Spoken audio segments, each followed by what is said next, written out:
You're good.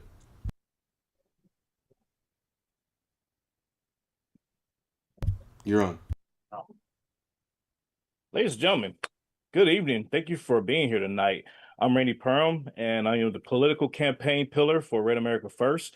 And across the nation, under God, we welcome you to the Red America First Town Hall. And without further ado, let me jump right into some announcements real quick before we get started. Don't forget to join us at Pastor Point on Monday, August 25th at 8 p.m. Eastern. We're excited to announce the launch of our highly anticipated Revelation series. This thought-provoking series will dive deep into the political prophecy and its relevance today, offering inspiring thoughts and discussions. Pastor Point's goal is to share the gospel of Jesus and grow in the knowledge of the Word of God and encourage all to adhere to biblical principles. Here on Town Hall, we have several future episodes booked. Mark your calendars for August 28th for a powerful interview with Cameron Arnett, award-winning actor, director, and founder of Christ Over Career, known for roles in The Forge and The Overcomer. And as CEO of Cami Arnett Production Studios, Cameron will share his faith-driven insights on leadership and biblical values in entertainment. And on September 3rd, we will have Richard Gage again for part 2 of the secrets that lie behind 9/11. I'm excited for that one. We are initiating a new resilience pillar, which will host the resiliency themed topics like post-disaster responses. Ultimately, the pillar will build a network of patriots across the nation who have the will to help during disasters like Hurricane Helene or the recent floods in Texas. We shall no longer be dependent on the government, and we shall be resilient with Red America First. We need some support from the viewers, and for those who have and will to help. Our team relies on support of our viewers and donors, and we appreciate even $20. More would be great, but $20, you spare $20, $20, just tank gas. Help us out. Help us out. So you can go to givesendgo.com /Red America First /donate to do that. And for those that's joining us on live stream, we are looking to grow our live panel. So if you're not doing anything on Thursday nights, hop in and hop on with us and enjoy the festivities. And, for members to directly engage with the speakers like myself tonight, Dr. Frank and Ralph Cushney, we look forward to giving you real-time information. So please take the time, come on, and get that knowledge bank going. And stay for the intel round even, because we go state to state, talking about different things that's going on in your particular state, newsworthy information, or just information that may not even make it to the news cycle. So things that you may know that's going on in your neighborhood or in your state, feel free to share. And so once again, it's RedAmericaFirst.com. You can sign up for that. And everyone, let's start with a word of prayer with Pastor Aaron Gray out of South Carolina, the host of Pastor Point. And please, sir, if you will. Hey, everybody, let's bow our heads. Lord Jesus, we just thank you for this day. We thank you for being with us today. We thank you for all the blessings you've given us, Father. Holy Spirit, we invite you into this place. We ask you to saturate us with your presence, fill us with your power. And most of all, Lord, we just want to come before you with gratefulness, with humbleness in our hearts, Lord. We ask that it isn't what we want, it isn't where we lead, it's where you lead us, where you want us to go. Lord, remind us that everything we do, all that we say, we are ambassadors for you, and everything that we come from, everything that we give should point others to you. That is our job. That is our mission. What we have here today is more of that, just desiring to point others to you, to the cross. Lord Jesus, we ask you for this to lead us, guide us, be with us always. In holy and precious name we pray. Amen. Amen. Amen. Amen. Thank you so much for that, Pastor. We truly appreciate that. Valerie Wise, co-founder, extraordinaire. Please, if you will, lead us in a pledge of allegiance. We're giving it to Rob tonight. Stand fast. Okay, that's Rob. That's right. I'm sorry, Rob. Oh, our how beautiful soon they esteem. forget. Okay. I pledge allegiance to the flag of the United States of America and to the republic for which it stands, one nation, under God, indivisible, with liberty and justice for all. Thank you, Rob. Thank you, Rob. Amber, please, with your beautiful voice, lead us in the national anthem. Yes, sir.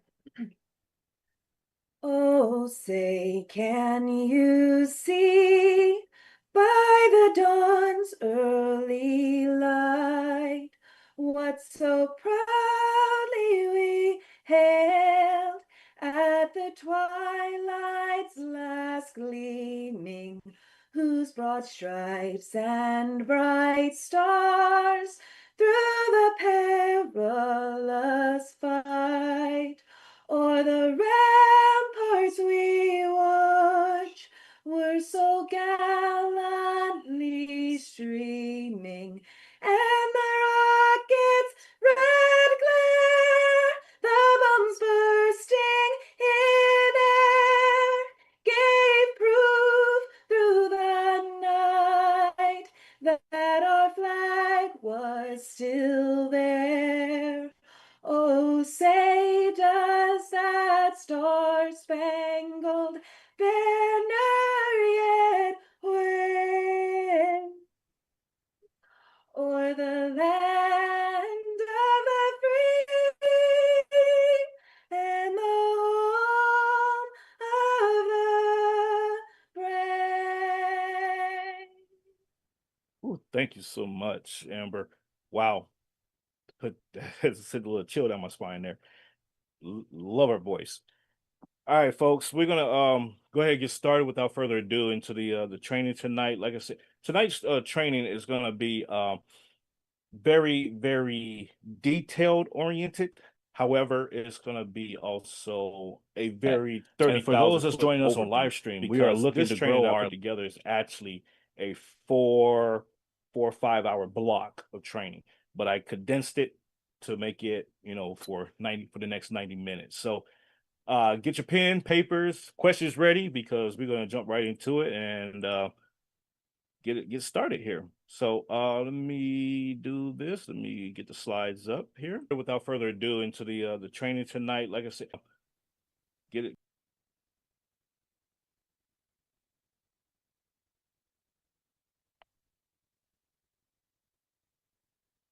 I hate when the bar is in your way and you're trying to get to the panel that you're utilizing. Bear with me 1 second here.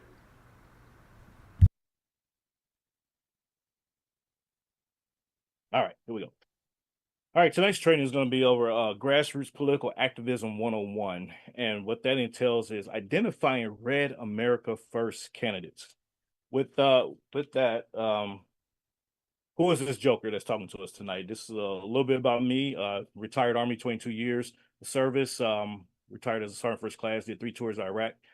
Master's degree in political science from American Military University. I went through the campaign leadership college with the Leadership Institute, for those that may be familiar with that organization. I served as a SVA VFW legislative fellow in 2020, former U.S. congressional candidate out of Alaska, podcast host with Permanent Associates on Mondays and Fridays, normally at noon Central Time, 1 p.m. Eastern.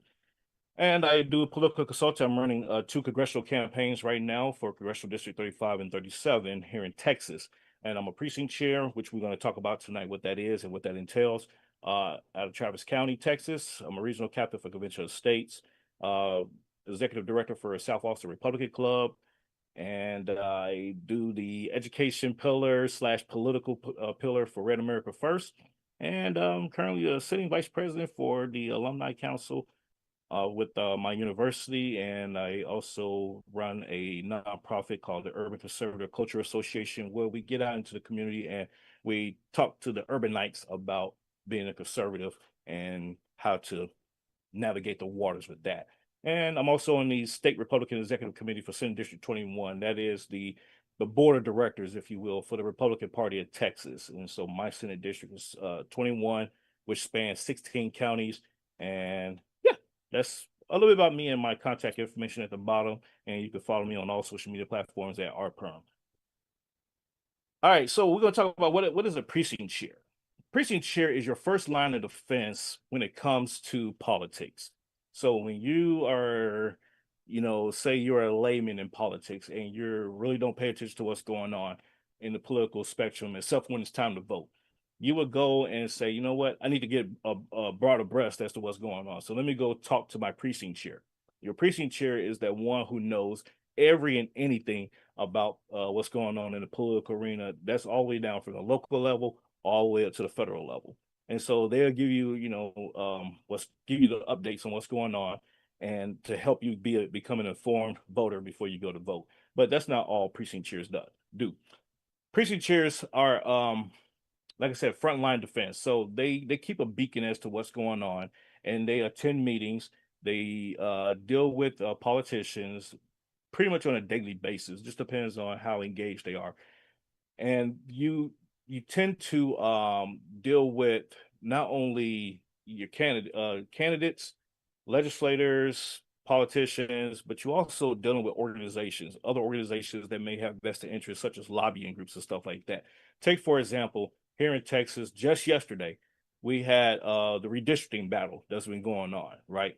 So as a precinct chair, I'm up at the Capitol, talking to the legislators, trying to get a sense and an understanding as to how it's going to affect my precinct, my district, my congressional district. But within my congressional district is my precinct. So I want to know, okay, with the changes going on, will we now have a different congressman representing our district? If so, what would that look like? How far the district is going to expand, and all the little minutia. So you kind of get to talking with those legislators. And once they realize that you're a precinct chair, they'll give you that deference, they'll give you that respect, and have that conversation because you are an elected official as well. And so depending on where you are around the country, precinct chair maybe titled a little differently. You may have like a county community committee man, committee woman type of thing, but you get the idea as I go on. So you will have the next level from a precinct chair is your county chair and your state chair. So that's kind of like the pecking order. And then you start getting to your other elected officials and city councils and all that kind of stuff. So like I said, precinct chair is your first line of defense, your first person, your first elected official, and the chain of command of elected people. So there's that part. We're going to also get into talking about the identifying candidates for Congress. I'm focusing particularly on Congress tonight because it's a little bit easier to explain the dynamics behind that. And then we're going to utilize Ballotpedia and the GOP data center. Let's see here. All right. Can everybody see the slides? Okay. You thumbs up. Okay. Thank you. All right, responsibilities of a Republican precinct chair, because a Democratic precinct chair they're a little different. They operate a little different, but nonetheless, we're all in the same state type of thing. But you have ethical standards and codes of conduct. You want to we're talking about dealing with being a precinct chair. You get information, you get a lot of information, and a lot of information you have to keep confidential. You can't just go randomly sharing it with other people just because they're a best friend or your spouse. But you get privy to a lot of information, a lot of sensitive data. You have access to people's phone numbers, email addresses, addresses, in some cases even their social security number, their voter ID number. You have access to so much information. So you have to be very ethical as a precinct chair. You operate with integrity and honesty. Something happens, you say you had a stack of people's addresses and stuff, and you accidentally lost it. You want to get in contact with those people and say, hey, your information might be out there, it might be compromised, type of thing, and work with the county and stuff like that to help get it cleaned up. And then of course, being respectful. Always treat everybody with dignity and respect as you want to be treated. I as a precinct chair and in the politics here, you deal with a lot of people on a daily basis. You catch some with a good attitude, you catch some with a bad attitude. And like I said, going back to the redistricting battle right now, I'm at the Capitol dealing with, and my precinct is nothing but Democrats. I have over 4,000 voters in my precinct, and I have 110 registered Republicans. And when I mean by registered, since we don't have a voter registration system like that by party, you identify your voters by party based on their voting history. So you can see, once again, how they vote in previous elections and everything else, so you can determine who's a Republican and who's a Democrat. And so, being that I'm in 3,000 plus people outnumbered of Democrats, yeah, the tension is there, in terms of what's going on with redistricting and how that's playing out. They want to call you racist. I don't know how I'm racist, but okay. They want to call you racist. They want to call you all kinds of names, and you're like, well, that's not true. And you have to kind of like just be respectful and be willing to engage in those conversations with people that may be opposed to you, and even those that's within your party that you may have differences of opinion about certain things. And so, being a precinct chair, you're the primary party representative, so you have to know everything, virtually everything, rather, about your party, about the Republican Party at the county level, the state level, even at the federal level. You should have some idea of what's going on at the federal level, and be able to articulate those things with voters, because you may have voters that may know more than you. You may have voters that know absolutely nothing about what's going on, but they just go vote because they're told to go vote. So you got to be able to run that gambit of different types of information levels, and be able to convey that to the voters at will. Voter mobilization. This is a key responsibility, encouraging community involvement. As a precinct chair, you want to have what's called precinct meetings. And that's an opportunity for you as a precinct chair to get the people in your neighborhood to come out and listen to what you got to say, listen to what's going on. You can host an event such as a barbecue, a little, cocktail hour type of thing, or just simple, hey, let's meet up at the, community clubhouse Saturday morning, 10 a.m. and we'll give y'all an update of what's going on. And there you go. And don't think that just as a precinct chair, you have to do everything by yourself. You can recruit other people to help you in your community. And they're sometimes called precinct captains. They're sometimes called co precinct chairs. There's different like labels. Everybody loves titles.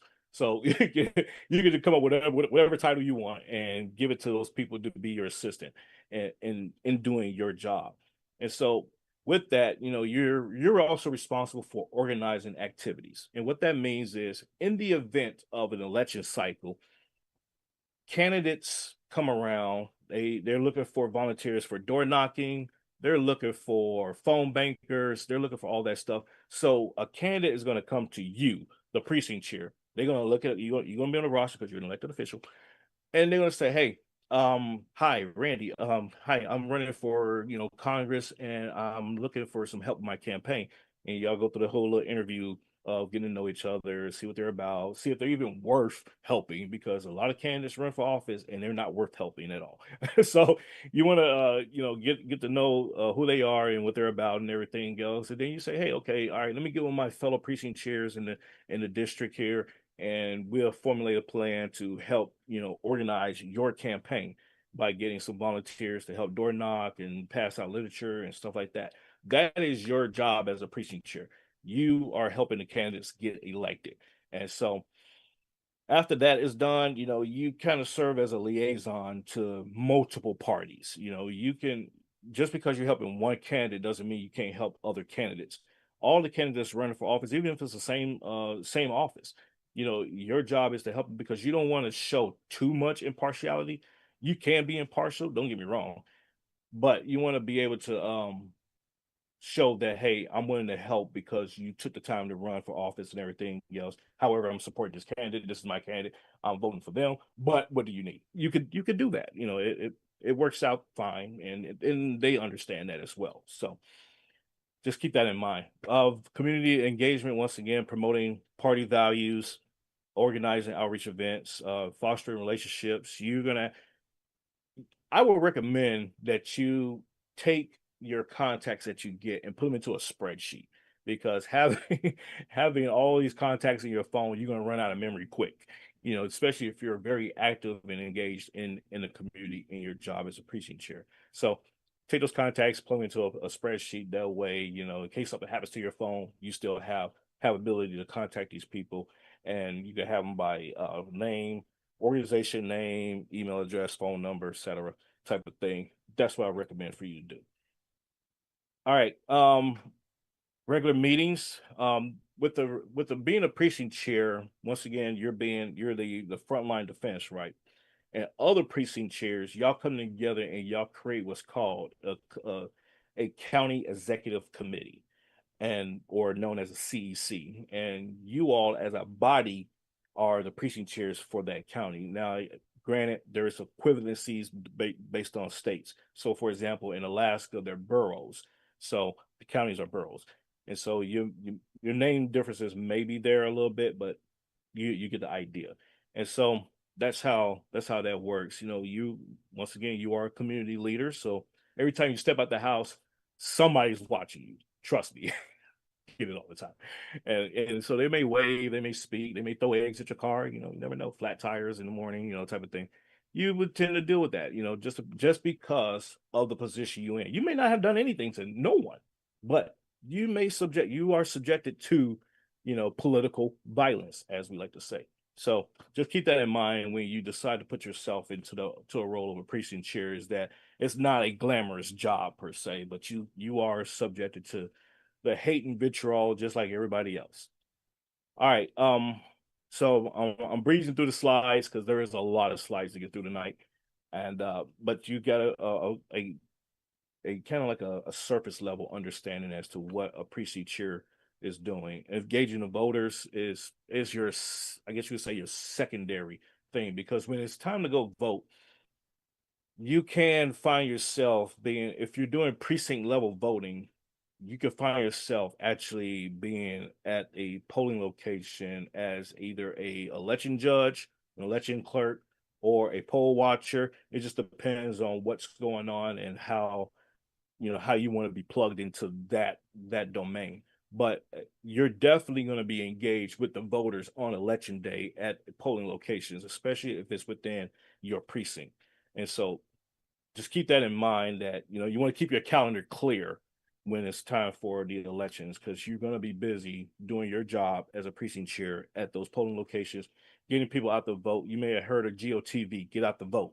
That means encouraging, calling people in your precinct and make sure that they go vote, whether it's early voting, election day voting, or voting by mail. However you do it in your state, in your area, you want to be engaged in that process, making sure that you're getting your voters out to vote, because there is tallies that's done by the state and by the county. You can see on election night or the next day, depending on how they do it, where the voter turnout for your precinct, and you can see by name who went to go vote and everything.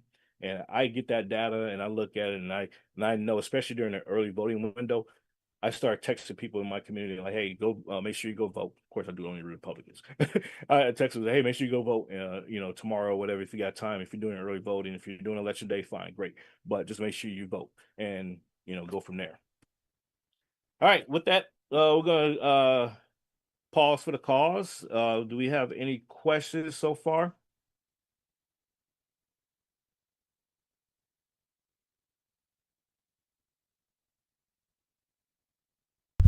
I have a question. Sure. What's the duration some of these procedures take? And Brandy, Ohio might have be first on this break. So on this break, guys, we'll open up some questions real quick, and then get back into the content. Brandy's on deck. So who's after Brandy? Go ahead, Randy. Thank you. So your question was how long? So it depends. All right. So your job, your role as a precinct chair is typically 2 years, and you fall under so for Texas, anyways. Let me just give it for Texas. So our positions start in September. You file in September, and you run through the March primaries, and then you have your precinct convention and your Senate district convention all in March, and then you go into your state convention in June, and then you run through the rest of your cycle, and then you do it again the following cycle. So you're kind of offset from the actual regular election cycle, but your position is 2 years, if that's your question.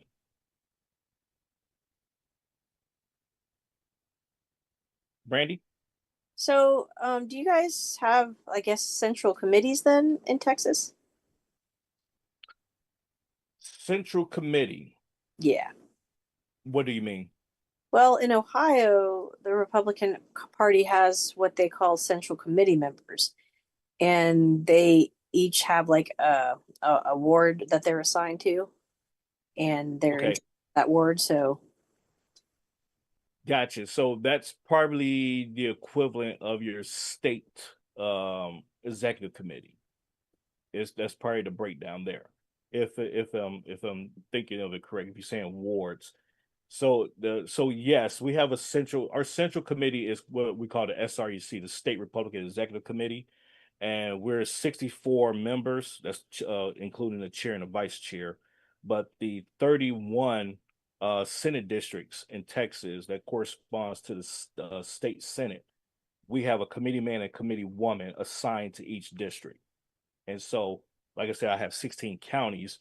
My counterpart committee woman, she's a female.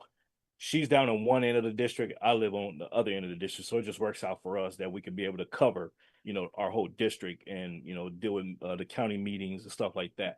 So overall, with all 16 counties and the delegates within that, precinct chairs, county chairs, and all that, we're serving about a little bit over 1,000 people as precinct chairs. Now, the district itself, population wise, is a little bit over 1 million people. So, and that's how we're broken down here in Texas. But I hope that answered your question. yes, thank you. No problem. Any others?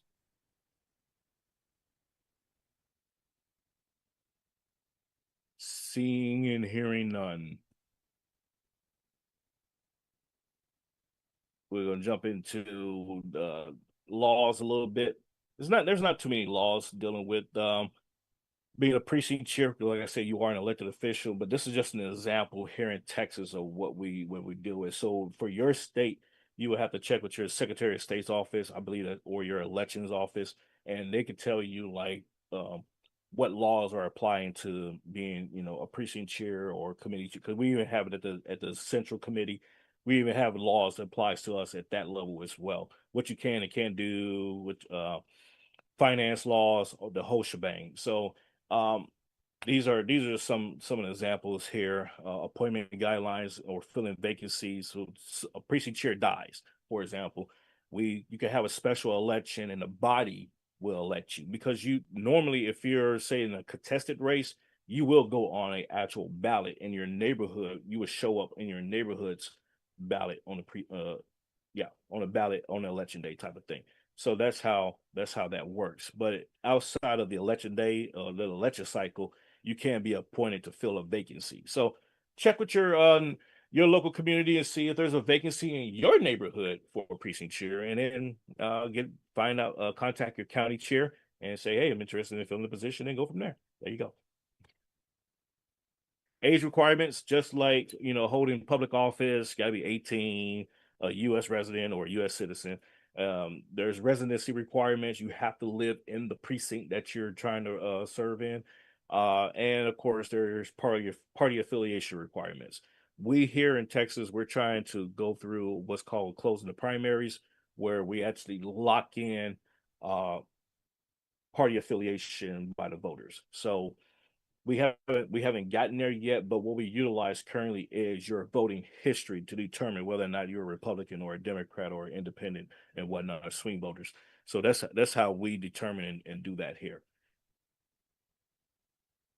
And this is just an example of our election cycle. As I was mentioning, like you get elected, you fill out your paperwork in September, and then you're elected through your primaries, and you hold your conventions, and then you have your state convention, then your national convention every 4 years type of thing, under the presidential cycle. And then you have your gubernatorial cycle, the governor's race, which we are in this year in 26. Going into 26, we're on the gubernatorial cycle. So it gets confusing sometimes, but once you've been doing it for a while, you kind of know where you at on the calendar, and go from there and plan accordingly.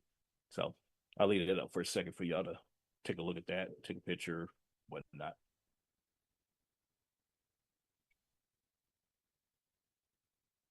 All right. So when I was talking about conventions, so as a precinct chair, in order for you to make it, if you're familiar with, I'll back up. If you're familiar with the national, the RNC National Convention, where Trump was nominated for president and all that, well, there's steps to get to that level. You can't just say, "Oh, I'm gonna go to the RNC this year and see Trump." Yeah, no, you're not. So there's steps to get to that, and you have to become what's called a delegate, and that starts at the precinct level. And in order to get to that point, you are a precinct chair, you have your community, your precinct, and you have what's called a precinct convention, and that's usually held a day or two right after your primary election. I have seen where we done it here where we had our precinct convention the same day as the elections, the primary election. We did it the same day. That way it was just kind of like everybody's already out, everybody's off, they're doing their thing. Just go ahead and knock out your convention right then and there. I have seen that. You can't do that. So what the precinct convention does is this is the time that you are passing resolutions about things that you care about in your community, and you will formulate those resolutions, pass it as a body, and then you will send it up to your Senate convention, your Senate district convention, and then if you have that structure. Once again, Texas. And so your Senate district convention, you will do pretty much repeat the same process, but you just have a bigger group of people, and you elect your delegates at the Senate district convention as well. And that's where you find out who's the most worthy to go to the next, to the state convention to represent as a delegate. Just because you show up to your precinct convention or your Senate district convention does not mean that you will automatically be a delegate to the state convention and vice versa. So it could be various reasons. You don't meet the criteria that was laid out or prescribed in the rules, such as you had to vote it, the last two election cycles. You age requirements, financial requirements, if there's some type of thing. So there's different reasons why people would not be qualified to become a delegate. And so once you get past that and you get to the state convention as a delegate, you break out into what's called caucuses, your Senate district caucuses and your congressional caucuses. This is only at the presidential cycle. So you go into that, and then you would determine who's going to be a national delegate, because you only allocated so many seats per Senate district. And from there, you're selected as a delegate. You go to national, you get your lanyard, your badges, and all that good stuff, take pictures, have a party, come back. You may be designated as an elector, which for Texas, we have 40 people as electors. And so at the state convention, you determine who's going to be your presidential electors. All that stuff happens at your conventions. I see there's a hand up, Victoria, Hawaii. Go ahead. Aloha, can you hear me? Aloha, yes. So you said qualified if they're qualified. What would you Correct. consider qualified? It depends on your state laws, state rules, and your party rules. So, for example, for us here in Texas, in order for you to advance, I'll call it that, from precinct to the state senate, the Senate convention, you would have had to have voted, in the previous primary. That determines whether or not you're a Republican or not. And then age, like I said, age requirements. And you ask simple questions like, do you support the party values? Can you financially afford it? Because you do have to pay to go to the state convention. So if they say, well, I can't really afford going to the convention for 4 days type of thing, then they kind of like disqualify themselves because you only allocated so many seats, and you don't want to fill up your slate of delegates with somebody who can't even afford to go versus somebody who can go. So there's like a vetting screening process that you implement along with the prescribed, criteria by the party that lays out those I guess you say qualifications.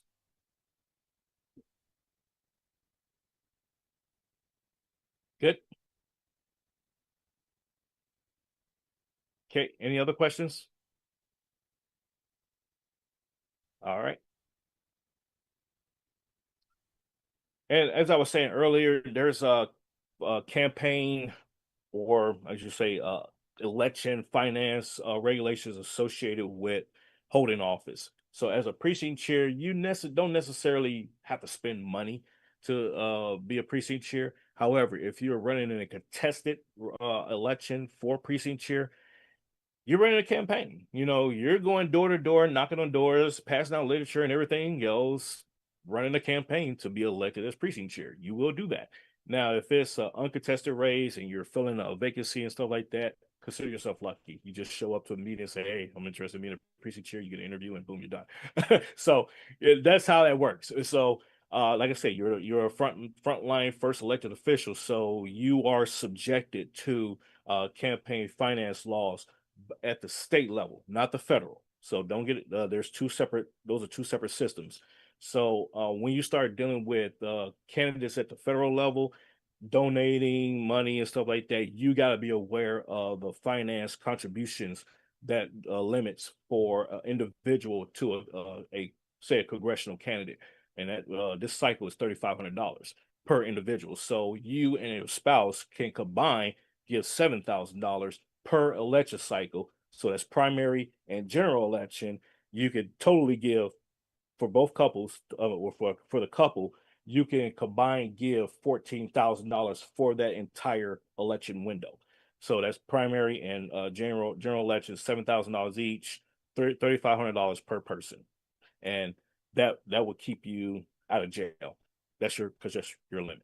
So, but outside of that, you just got to be up abreast to the different fundraising regulations, because as a precinct chair, you could do fundraisers for your county party, for your state party, but there's a certain criteria because you have to do data collection. Once again, you have to make sure that they fill out their name, phone number, address, occupation, whether they're retired or not, stuff like that, and bundle, whether it's a bundle, individual contribution, stuff like that. So you have to be very, very meticulous in knowing what the regulations are in terms of fundraising versus campaign donations versus just in-kind donations. Hey, thank you for doing this. Here's $40 for your gas.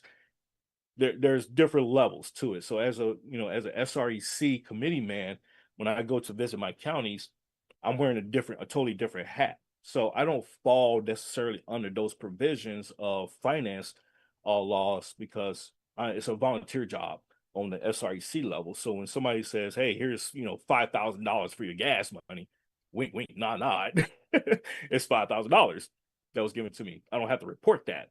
Now they may discourage that you take that kind of money from people like that, but that's inside baseball. So, but just know that there's different levels of finance laws that you have to be accustomed with when dealing with stuff like this.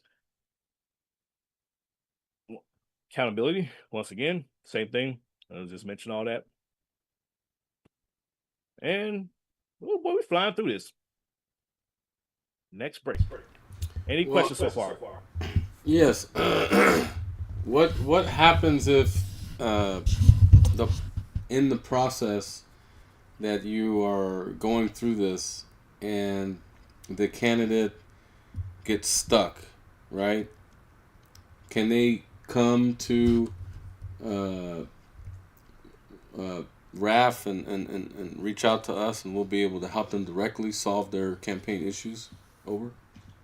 Yeah, it would depend. It would depend, but yes, generally yes. So, a candidate should know, because when they file to run for office, especially at the congressional level, they should have a campaign team, a campaign manager, and stuff like that. And that campaign manager, someone like myself, should know who to contact for different things, right? And so if they get stuck, say they're looking for when the next meetings are and stuff like that, yeah, there's different resources and people that they can reach out to, type of thing. Now, for the instance of Red America First, this would probably be a very encouraging source to come to practice their stump speech, right? Like talk about what their platform is, talk about why they're running for office, getting that national support, because as a federal candidate, they can receive donations and stuff from, you know, Red America First members, you know, that and they get that support from their campaign for that.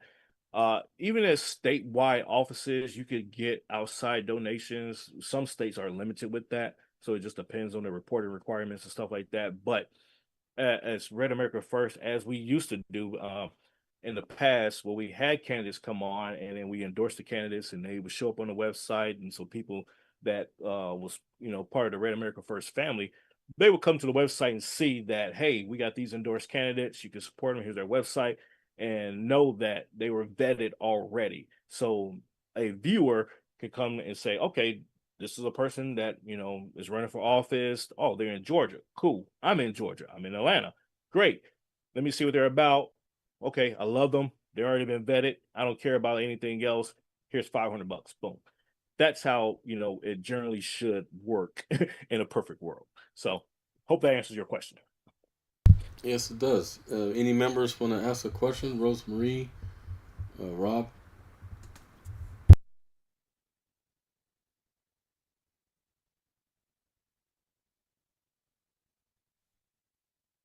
No questions? All right. Well, I have one question. Yes.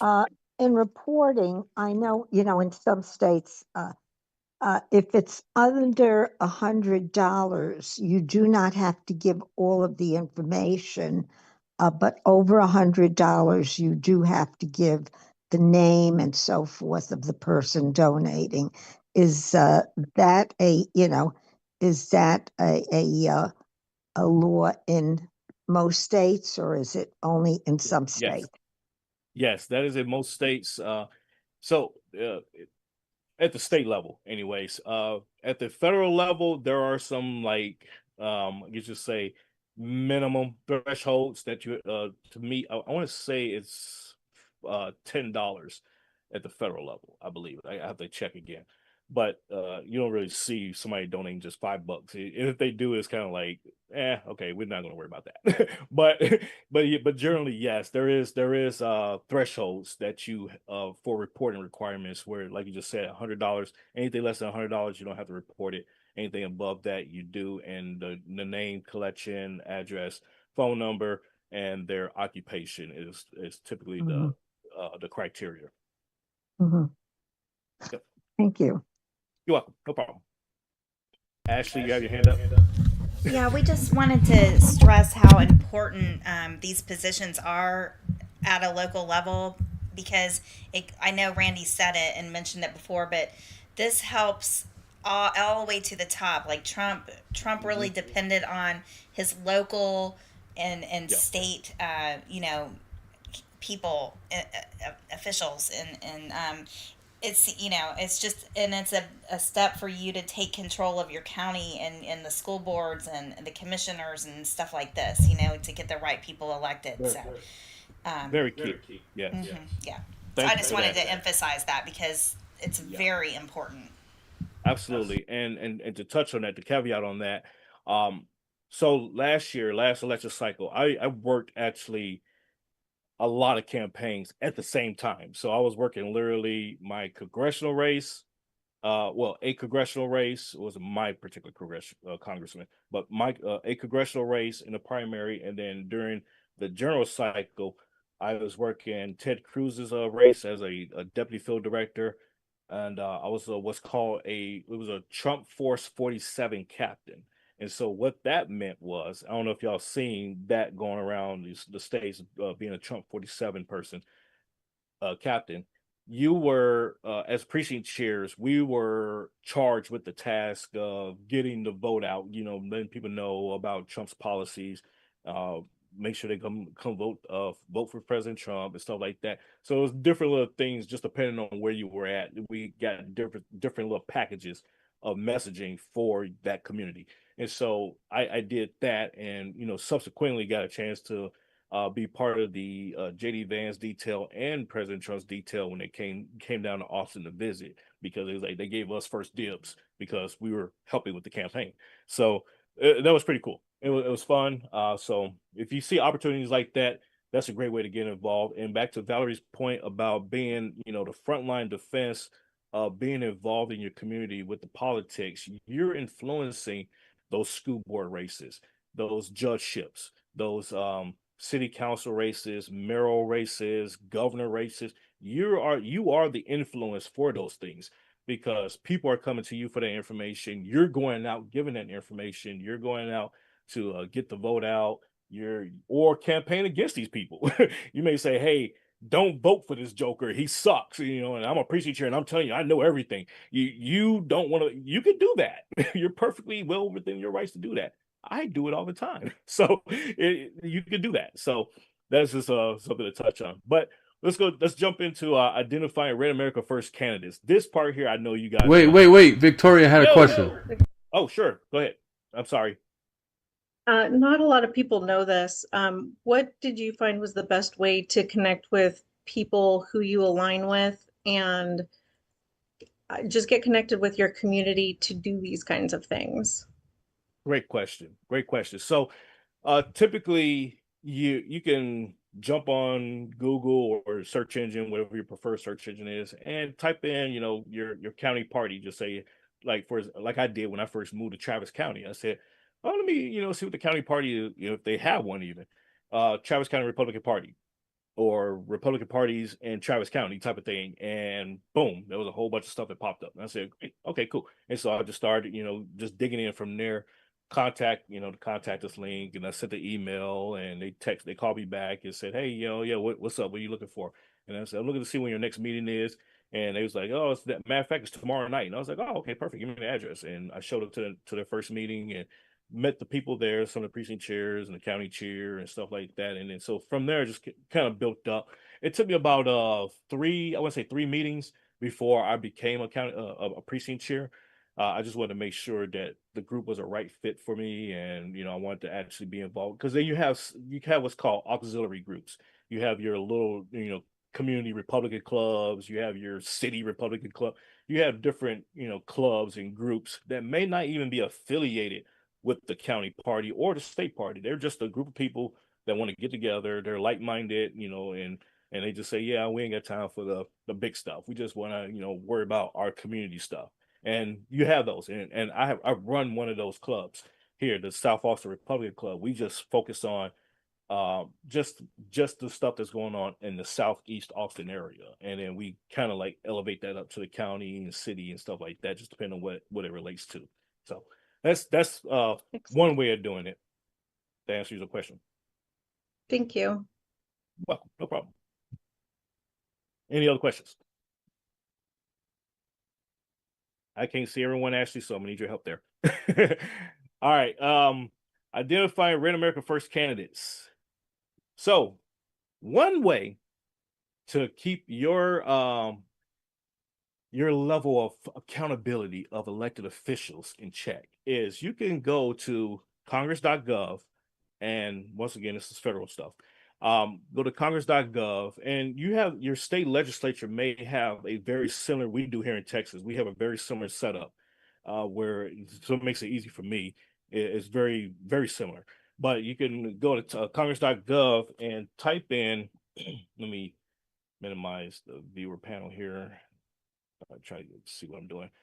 You can go to congress.gov, and you can look at the legislations that's out there, the different bills, what they're working on. You can watch their hearings live if you want, down in the committee hearing videos and stuff like that.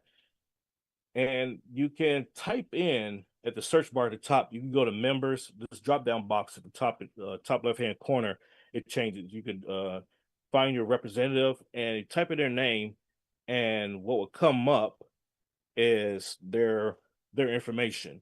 So as you can see, the checkbox 119th Congress 2526, 544 members. So it's also including, although it's 535 in the House and Senate combined, 435 in the House, 100 members in the Senate.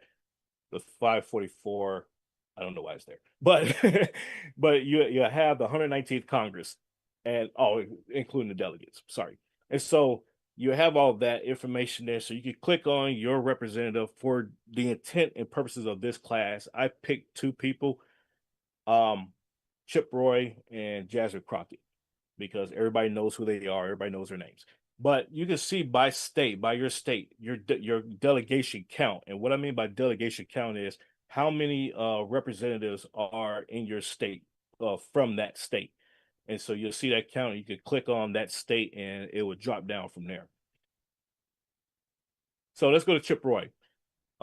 He's a member of Congress. He's associated with 2,334 pieces of bills, legislation, whatever you want to title that as.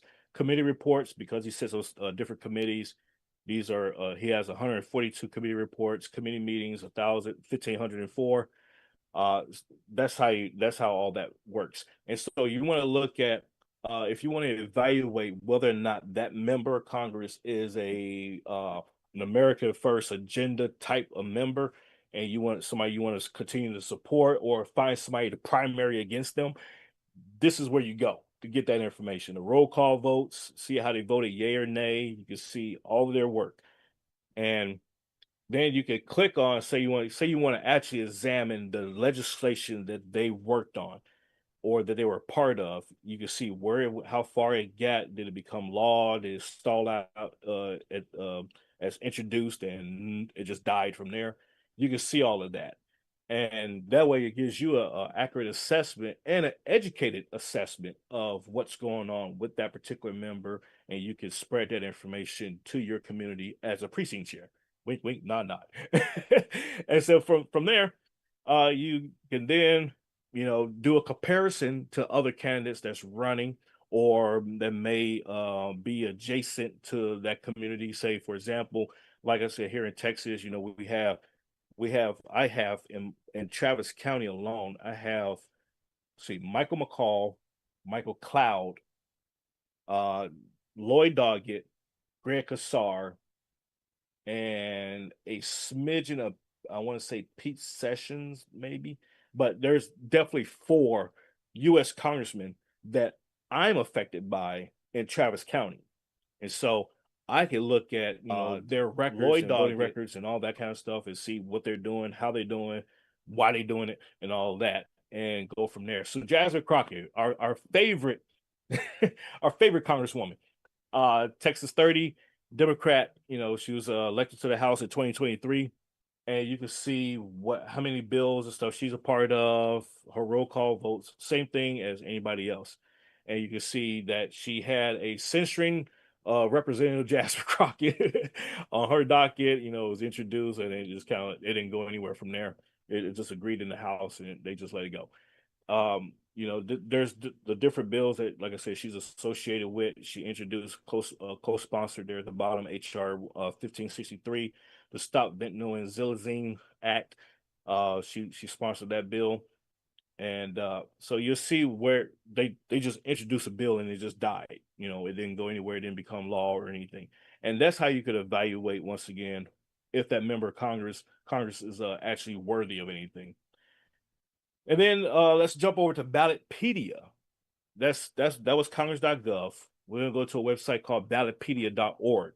This here is my favorite website, aside from congress.org, where I can, if I'm looking for candidates that are currently looking to run for office, but they've not been elected yet, I will go here to determine whether or not those candidates that are currently running for office are about their salt. And what I mean by that is they actually took the time to fill out the survey. They they have their profile built in there. You can see all their information. Now, some candidates, it may take a few days for it to they filed and all that. This is a top-down fed system. So Ballotpedia actually pulls the information from FEC, from state filings and stuff like that to populate this data, but it's all consolidated here in one location. And so, oh, wait, that way, there we go. So once again, ballotpedia.org, and you can see that I'm putting in 2026 elections, and you see the partisan breakdown of currently like filed people and stuff like that in Texas. This is all Texas stuff, by the way. So let's take my congressional district, the current one, because it's going to change. But the current congressional district I'm in right now, 35, Texas, Greg Kassar. He's my congressman. I took a picture with him the other day. I was trolling him. But Greg Casar, and then you have Ryan Krause, Lauren Pena, and Stephen Wright. Now, Stephen Wright is my candidate that I'm working I'm the campaign manager for. He's a returning candidate. He ran last year, so his Ballotpedia profile is on here from the last cycle, and he's working right now to transfer it over to the current cycle.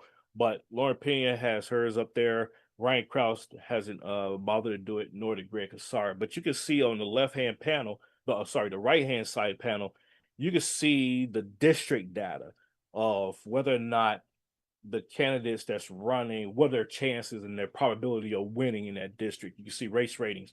Cook Political Report is a solid Democrat district. This is a heavy blue district in Austin.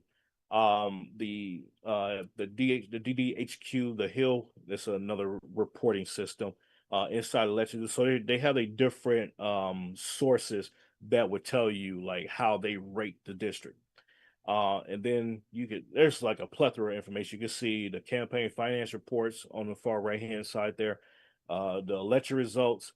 I believe I did. So this is, once again, like I said, my candidate, he ran last year against him. And being that it's a heavy blue district, he, did not too bad. 82,000 votes, almost 83,000. So being a first time candidate, no name recognition per se, getting out there for the few months of the primary and then going into runoff and then into the general election. This was the result of that election last year. This is another reporting system. Greg Casar, inside election, so they have a 67% of the vote, 170,000 votes, and you see out of the total vote count here at the bottom tally there, 253,119 people came out to vote in this district. Now, I can tell you from what I know, there's over 700,000 people in the district. And so when you look at those kind of voter turnouts in a presidential election, that's a very low voter turnout. And we all know typically in a midterm cycle election, the numbers are even lower than that. So I can only imagine what the vote turnout is going to be this coming election cycle. And then you see the Libertarian candidate was disqualified because he refused to pay. I believe this is the person that refused to pay the filing fee. The next race is that's also here in Austin is Congressional District 37. Lloyd Doggett. His district starts actually 3 blocks over from me, going northbound. And the other candidate that's running against him in his primary is Dylan Flaherty, and then the Republican challenger in the primary, Janelle Gary, who is my other candidate that's running against in this race. And you see that she's completed her Ballotpedia profile. And with that being said, we're going to take a break here. Any questions thus far? Raise your hands, guys. Help us out if you got questions. Don't make me call on you. If we don't have questions, I can roll on.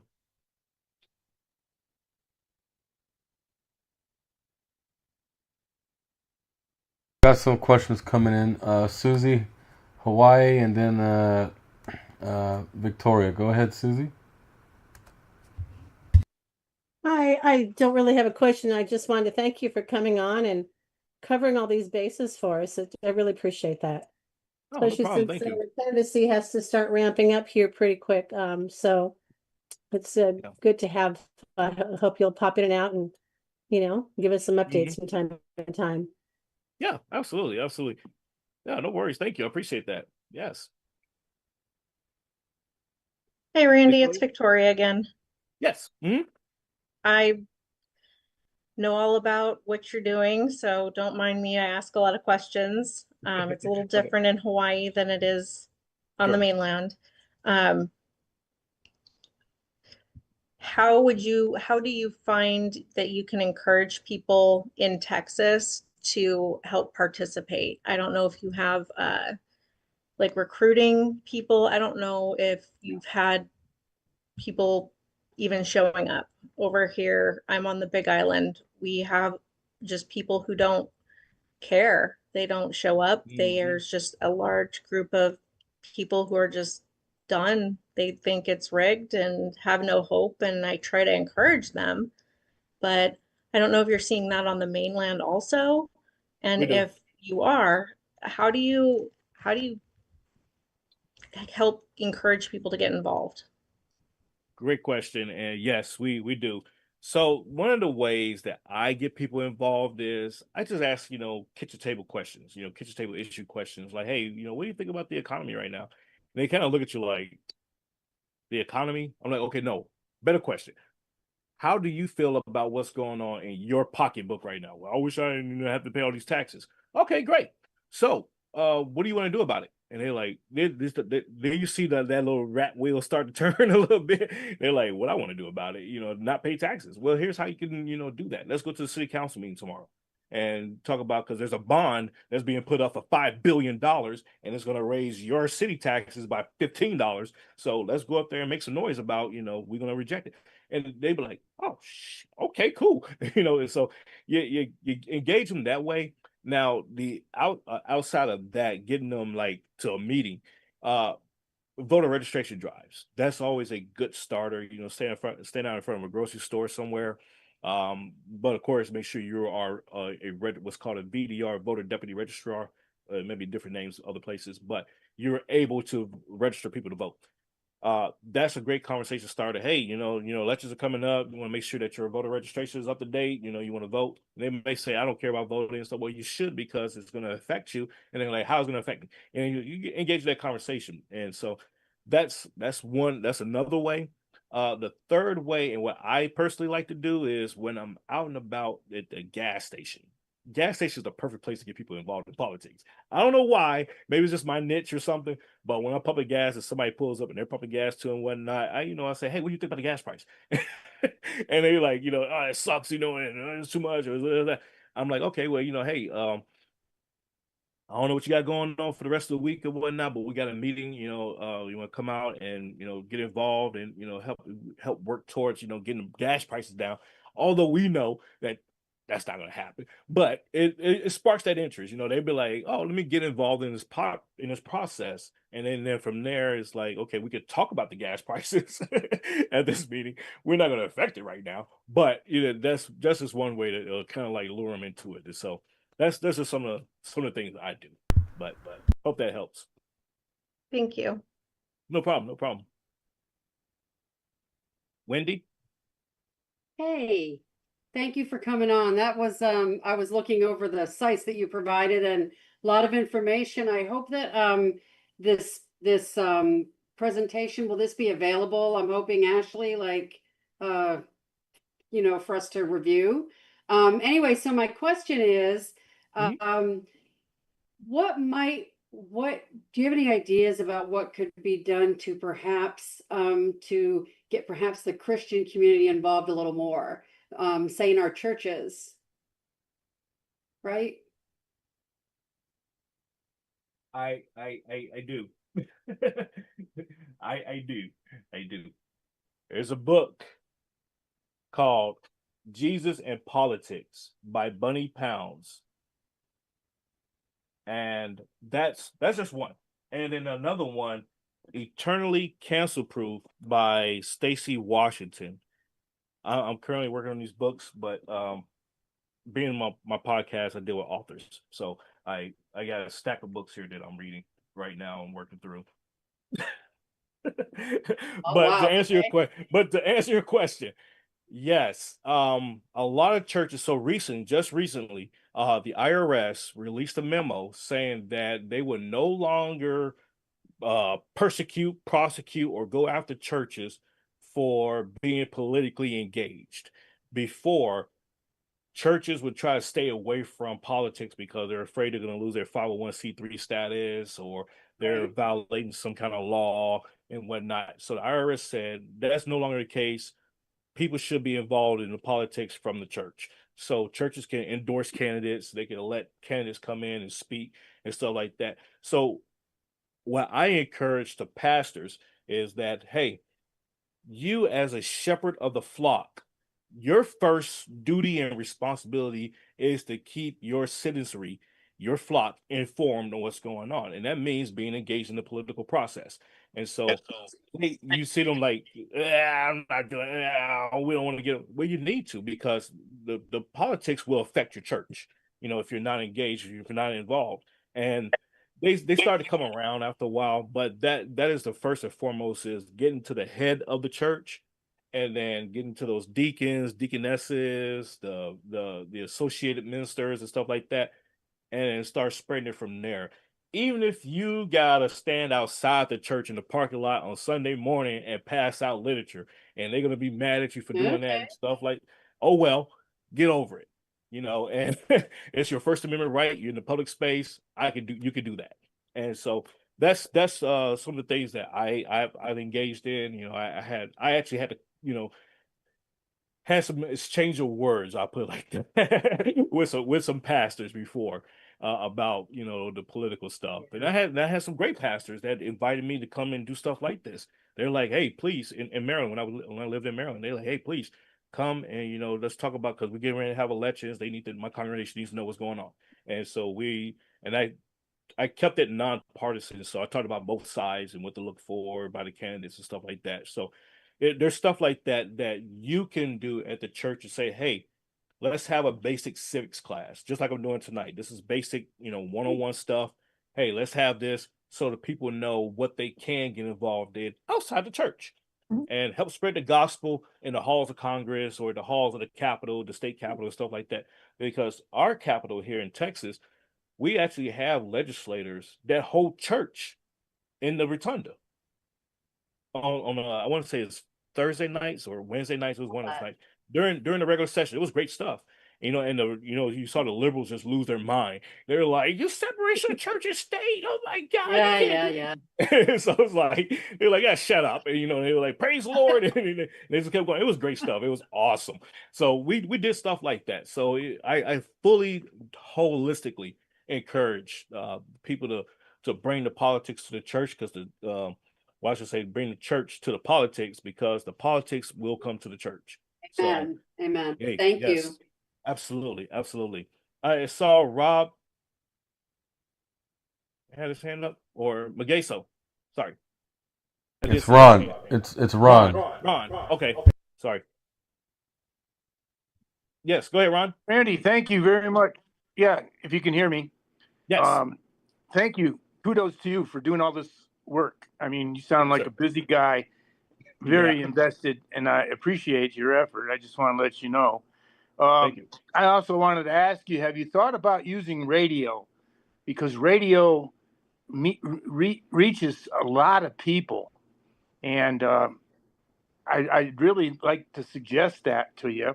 And the other question I had was, what the heck is going on in Texas? I mean, with this, why aren't these people fired? Is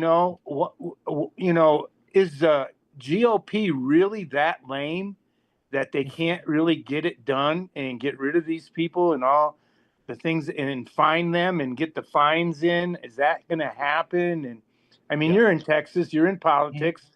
And you're on here today, so I'm going to ask you, what's going on with the GOP? Are they really impotent?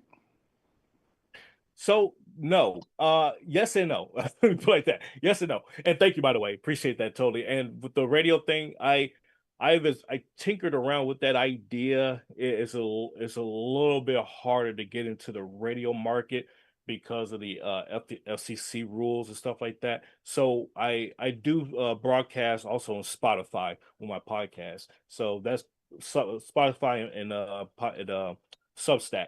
So it's probably about the closest you get to like a radio platform with my show. But to the Texas question, so Texas, there's been some misleading and some misunderstanding as to what the GOP can do to the Democrats in the Texas legislature and the governor. And that's why there's been legislation introduced to kind of change that, because they were under the assumption that if the Democrats leave and break quorum and all this stuff, they can go to jail.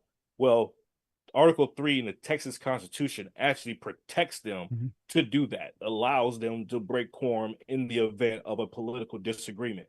And so the Democrats took advantage of that, and that's why we got to where we was. So the fines could be implemented and I'm hearing now of some nefarious things going on with the fines.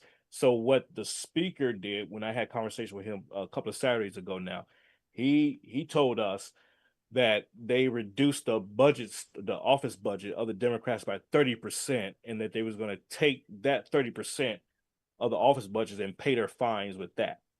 I don't agree with that. It's like it should have came out of their pockets, but we're still getting through the minutia of that, and then the other associated fines that they tacked on to them for the flee of 15 days. It's a lot of political nonsense that's going on. So no, it's not exactly the GOP's fault, but there's laws that's in place that's protecting the Democrats and allowing them to do what it is that they did. Because they did the same thing back in 2021, and that's why nothing happened to them then, because it was allowed by law. So Doesn't look that's like what there's we going are to be right now. anything. Doesn't look like there's going to be any consequences from what you're saying. They're Yeah. not hitting them in the pocket. It's not affecting them. So Correct. unless there's consequences, nothing's going to change. That's why I True. think that the GOP there is lame.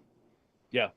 I agree with you. I agree with you. And like I said, they just literally Briscoe Kane and a couple of other reps, they introduced legislation just the other day to circumvent that or fix that in the law. So now it's going to be a constitutional. The other thing they're going to do is they are making a constitutional amendment that's going to be in the ballot for November to drop the threshold for a quorum. So normally right now we have 150 members in the Texas House, and they need to have 100 members to hold session. So they're going to now they're going to present legislation to drop that threshold to just a simple majority. So we'll see. They're doing things they see the aha, they see the, oh, they got us, type of thing. So they're working to fix those things right now. And in the meanwhile, yes, we look like a bunch of jackasses. So it is what it is. Thank But you. thank you once again, Ron. Yeah, I totally appreciate that. Thank you. McKayso, yes, sir. Hey, Randy, how are you? I'm doing well. How you been? Great tie, by the way. Thank you. Good seeing you. Now, you mentioned looking like jackasses. No, you'd be a Democrat if you did that. True. I have two questions. Yes. One is regarding the redistricting. Mhm. Now, let's say we'll use Jasmine Crockett because you brought her up. If her area got redistricted, does she run full term, or how does that work with, let's say she would lose her seat or would she have to have primary again, or how does that work?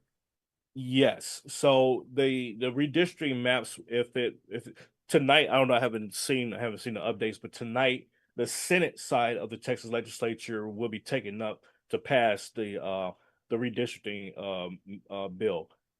Once the Senate passes, it will go to the governor for signature and it becomes law. Once that's done, it will go into effect for the 26 primaries. So the current reps will keep their seats, and then the new maps will take effect in the 26, starting in the 26 primary. So Jasmine Crockett would, in effect, will keep their seats, and then the new maps would take effect in the 26, starting in anyways. But she would either have to file in the new district that's been formulated, or she goes away. Now, a lot of people have the misconception that you have to live in a district to run for Congress. You do not. So, so she can essentially, just because she was cut out of her district and her house is like 3 blocks over from the district line, she can still run for that district. And if that district wants her back in office, they'll just elect her again, and everything is back to normal in a sense. She just have a different sector to worry about. So that's where things are right now. So there's a lot of that conversation going on. It's like, well, they're gonna I'm gonna be out of my district, and it's like, yeah, you can still run though, so it doesn't matter. So that's where things are at right now with that. Okay, thank you for that. The second No question problem. Yeah. The second question is back to the churches. Yes. So if the pastor invited a candidate in to speak, could they also at that time do voter registrations within the church? Yes, they can. Yes, actually, I used to do voter registrations at the churches, and yes, that's like at the most opportune time to do it, actually, because they're all there and they got all their information with them because they're doing the tides and stuff like that. So they got their wallets, whatnot. They can pull out their driver license and fill out their information if they don't know it off Right. the top of their head. So yeah, that's a perfect time to do it. The other thing too with that, I'm glad you asked that question. When inviting candidates for churches that invite candidates, you do have to extend the opportunity to all candidates, whether regardless of party. So don't think that you could be partisan in the politics in the church. You do have to extend the invitation to all candidates that's running, regardless of the party. So just keep that in mind when you do that. And that's probably another reason why a lot of churches want to stay away from that. You know, they don't want to. You got Democrat churches that don't want to invite Republicans in there, and vice versa. So there may be some of that, but just know if you're going to engage in that, it does have to be nonpartisan. You have to, share the wealth with everybody. And do you have to be a registrar to do the registration? Yes, you do. Yes. Not just anybody can do a voter registration. They have to be a registered deputy registrar to do a voter registration drive. Yeah. All right, thank you. Now, some states may or some counties may waive that. It just depends. I would say just check with your state laws on that. But I know typically you have to be a registered person to do that because there's a voter registration number that you associate with those applications, and in case there's something bad with it, they can contact you, type of thing. Thank you. Yep, no problem, sir. Randy, I just want to piggyback on something you said earlier. Yes. In Texas, you don't have to live in the district that you're running in, but for the state of Ohio, you do. That's United States across. That's right. No, but federal. no, actually in Ohio, you do actually have to live in your district to run in that district, at least for the House of Representatives, because I had to. In the state house or federal? The state house. Oh yeah, in Ohio yes, State correct. House. Yes. Correct. Yes. And thank you for that clarification. So federal level, you do not. States, yes, you do. So yeah, that is correct. And in Texas, you have to live in your district, but to run at the federal level, I could be here in Austin. I can run for a district out of Dallas. Doesn't that seem kind of weird to you though? Like think about it. Like no, but like at federal level, like I think that's weird because why even have it like it just seems weird to me. Like you should. Yeah, I got you. I just think you should have to live where you're running and representing, whether you're federal, state, local, whatever, because to me that makes more sense just from the voter perspective. But anyway. Right. But you think about this, and I'll put it into a different perspective for you. Why it really doesn't matter, because the way the districts are cut, like for Austin, for the new 35, the new District 35, it has some urban. So it has a piece of Austin, but then it goes out to just nothing but farm and rural area, and then oil fields and stuff like that. So to say that you should live in your district is like, well, what part of the district you want me to live in? Do you want me to live in the rural side or the urban side? Do you want me to live in the oil field? I get what you're saying, Randy, but it also doesn't make sense again from the voters' perspective is why are the districts cut that way to begin with? Shouldn't your district be cut more for the people that live in there? Like literally like a demographic that like actually is concentrated in that district. You know what I'm saying? Yeah. And so with that is how they are technically cut. There's a what they call a voter performance, and then there's also the demographic performance, or the demographics of the people. So there's different factors that go into how the districts are cut. And they have to consider that, say for like Austin has over 2 million people in it, and one representative can't possibly represent 2 million people. So the cap on representation, I believe, is 795,000 people currently. It goes up every year. It used to be at 500,000. And so for Alaska, for example, when I ran for Alaska only has one representative for the entire state. Why? Because it's only 700 and it's now about 800,000 people for the whole state. So that's why they only get one representative. So it's broken down that way. And Alaska is, twice as big as Texas. So landmass wise. So that's just the way it is. But for us down here, the districts are cut about a 2 to 3 hour stretch, depending on the population's sparsity. So that's why so you have people in the city, and you have people in the urban area, rural area. You got people, that live in a hut, out in the middle of nowhere type of thing, and there you go. And so that's why it's like that. No, but I was like thinking from the state level, like I maybe I misunderstood what you said, but like I don't think someone from like Texas should be able to run as a federal representative in Ohio, unless I misunderstood what you were saying. They have to be the state. They just don't have Okay, to all live in right, the because district. I thought Yeah. okay, then I misunderstood what you said. No, I Sorry. got you. I got you. But once again, when I ran for Congress, I was back and forth from Texas and Alaska. So they allowed dual residencies because, believe it or not, half of my voter base, half of the voters were snowbirds in Texas. So I spent the majority of my campaign time in Texas because nobody was in Alaska. It was in wintertime. So they were down here in Texas. So I was knocking doors in Texas for my congressional race in Alaska. And so people are like, they open the door, they're like, yes. And I'm like, hey, I have my hat on, it says Alaska and everything. And then they're like, another Alaskan. I'm like, yeah, I'm running for Congress. Want to vote for me? They're like, what? You're in Texas? Oh my God, this is crazy. So I had fun. It was a great time. But it happens. So that's just what it was. But Thank you. yeah. Thank you. No problem. Yeah, absolutely. Anybody else? Victoria had another question.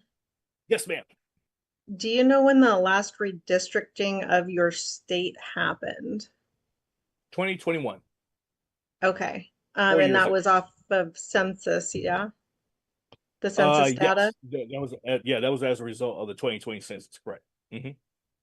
Do you guys have access, I know here we do, to the different how the redistricting happens? Because I know counties and districts, depending on if it's senatorial or senator, representative, depending on the race, they redistrict differently. Do you have the access to that kind of stuff in Texas?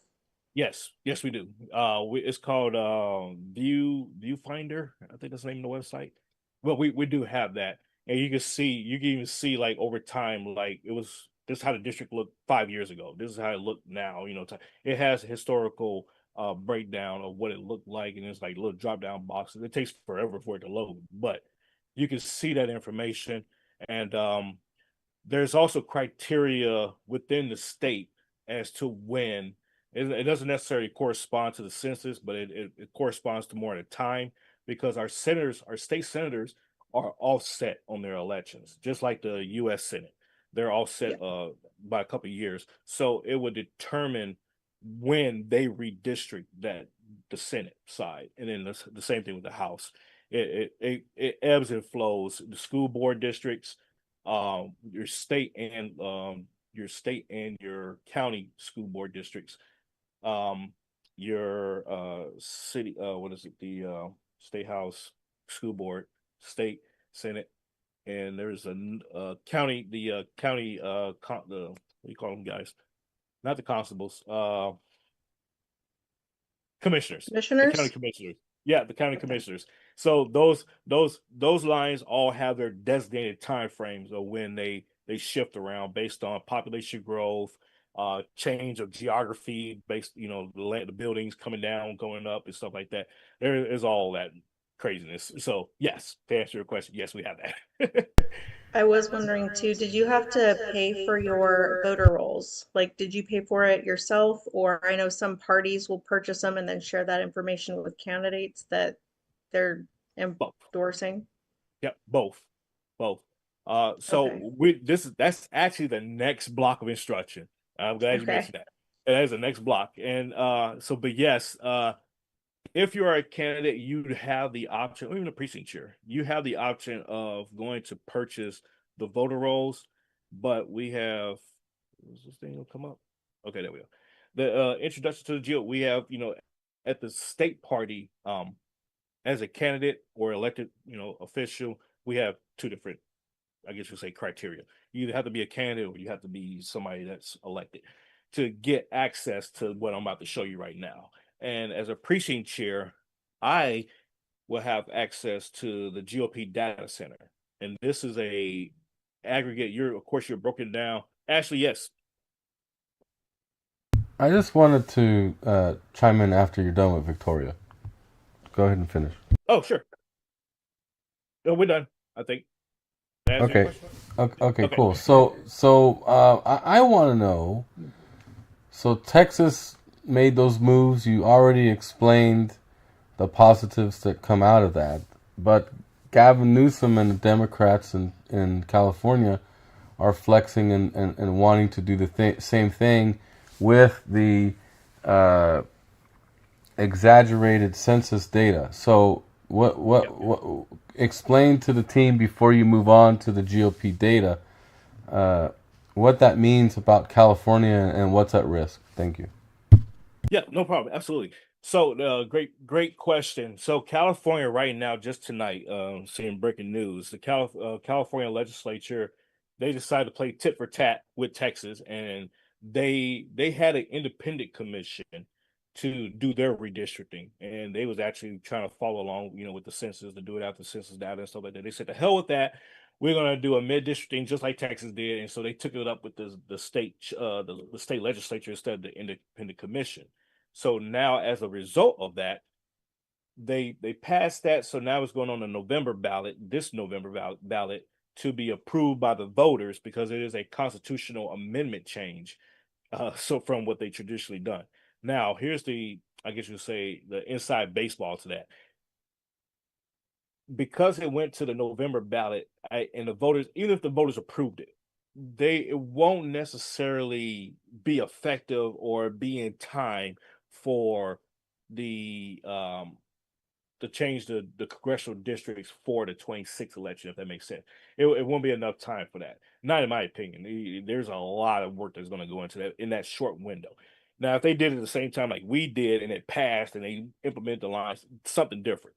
So they're looking to change add 5 districts seats themselves to offset or to keep the balance between us. Here's the rubber band problem. Ohio, correct me if I'm wrong, Brandy. Ohio is currently doing their redistricting already, so they still be about 3 seats, I believe. Ohio is looking to carve out 3 new seats. They would still be 3 seats short anyway. So there's no balancing. Now, if you look at the electoral map for 2024, you'll see that, and I hate using this example because it's misleading, but it does give an idea. All the red states, not the ones, not necessarily just because Trump won that state doesn't make it a red state, but the red states that's actually controlled with a Republican governor, a Republican legislature, those are what you consider red states, and blue states, vice versa, right? You'll see that there are more red legislatures, red states, than there are blue states. So even if we wanted to get into this mid-districting pissing contest, the blue states will lose because those blue states have already gerrymandered almost to the max of what they can based on what they have. So a lot of these blue states have zero Republican representation in office. So it's like, what else are you going to gerrymander? Who else are you going to gerrymander? Are you going to gerrymander a currently sitting Democrat representative district and cut it into two to make it would make no sense because they also have to correspond to the population and everything else. So it would be challenged in court even if they did do that from the federal level. So there's that 50,000 foot overview of that. So that's where we at. Thank you. Thank you so much. No problem. All right. I want to say this is the last. Oh, McGay still got one. Oh man, I was hoping to go to the next topic. Hang on, Megasa. Go ahead, Megasa. You mentioned the census. So Yes. if California did a census and then redistrict based off their census, and then Trump is talking about doing a national census, how would that affect the redistricting with the new census versus the state census? It would be actually optional. So a lot of people are under the presumption that you have to do a census based on. You have to do a districting based on the census. You do not, and that's why states like Texas and Ohio, they're doing this mid-decade redistricting because you don't have to follow. There's no established law saying that you have to redistrict your state based on a decade census.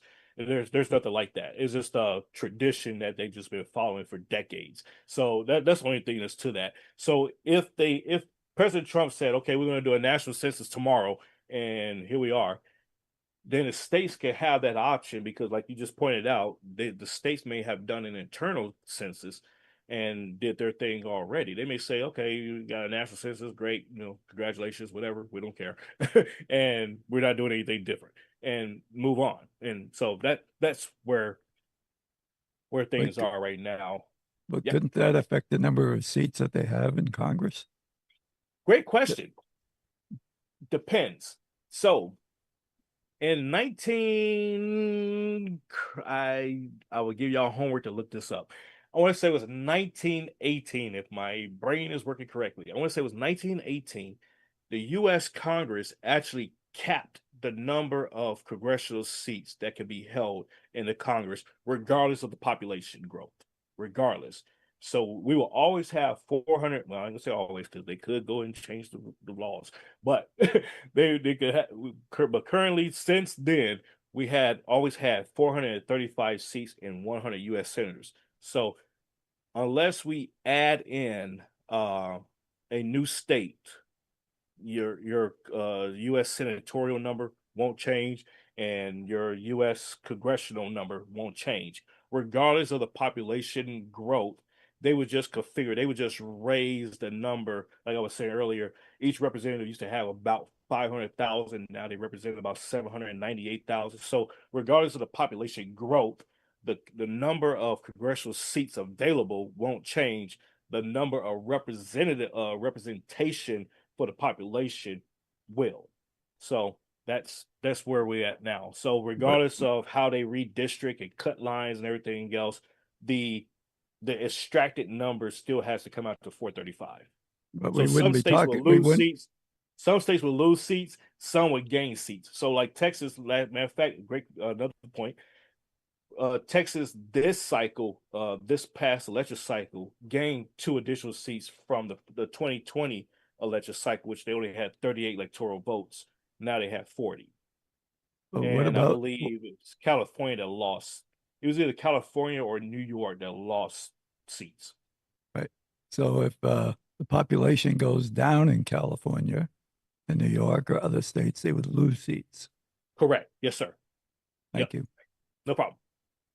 Yes, Rob. Yeah, Randy. Since President Trump is trying to refederalize this District of DC, does that mean they're going to lose their representative? No.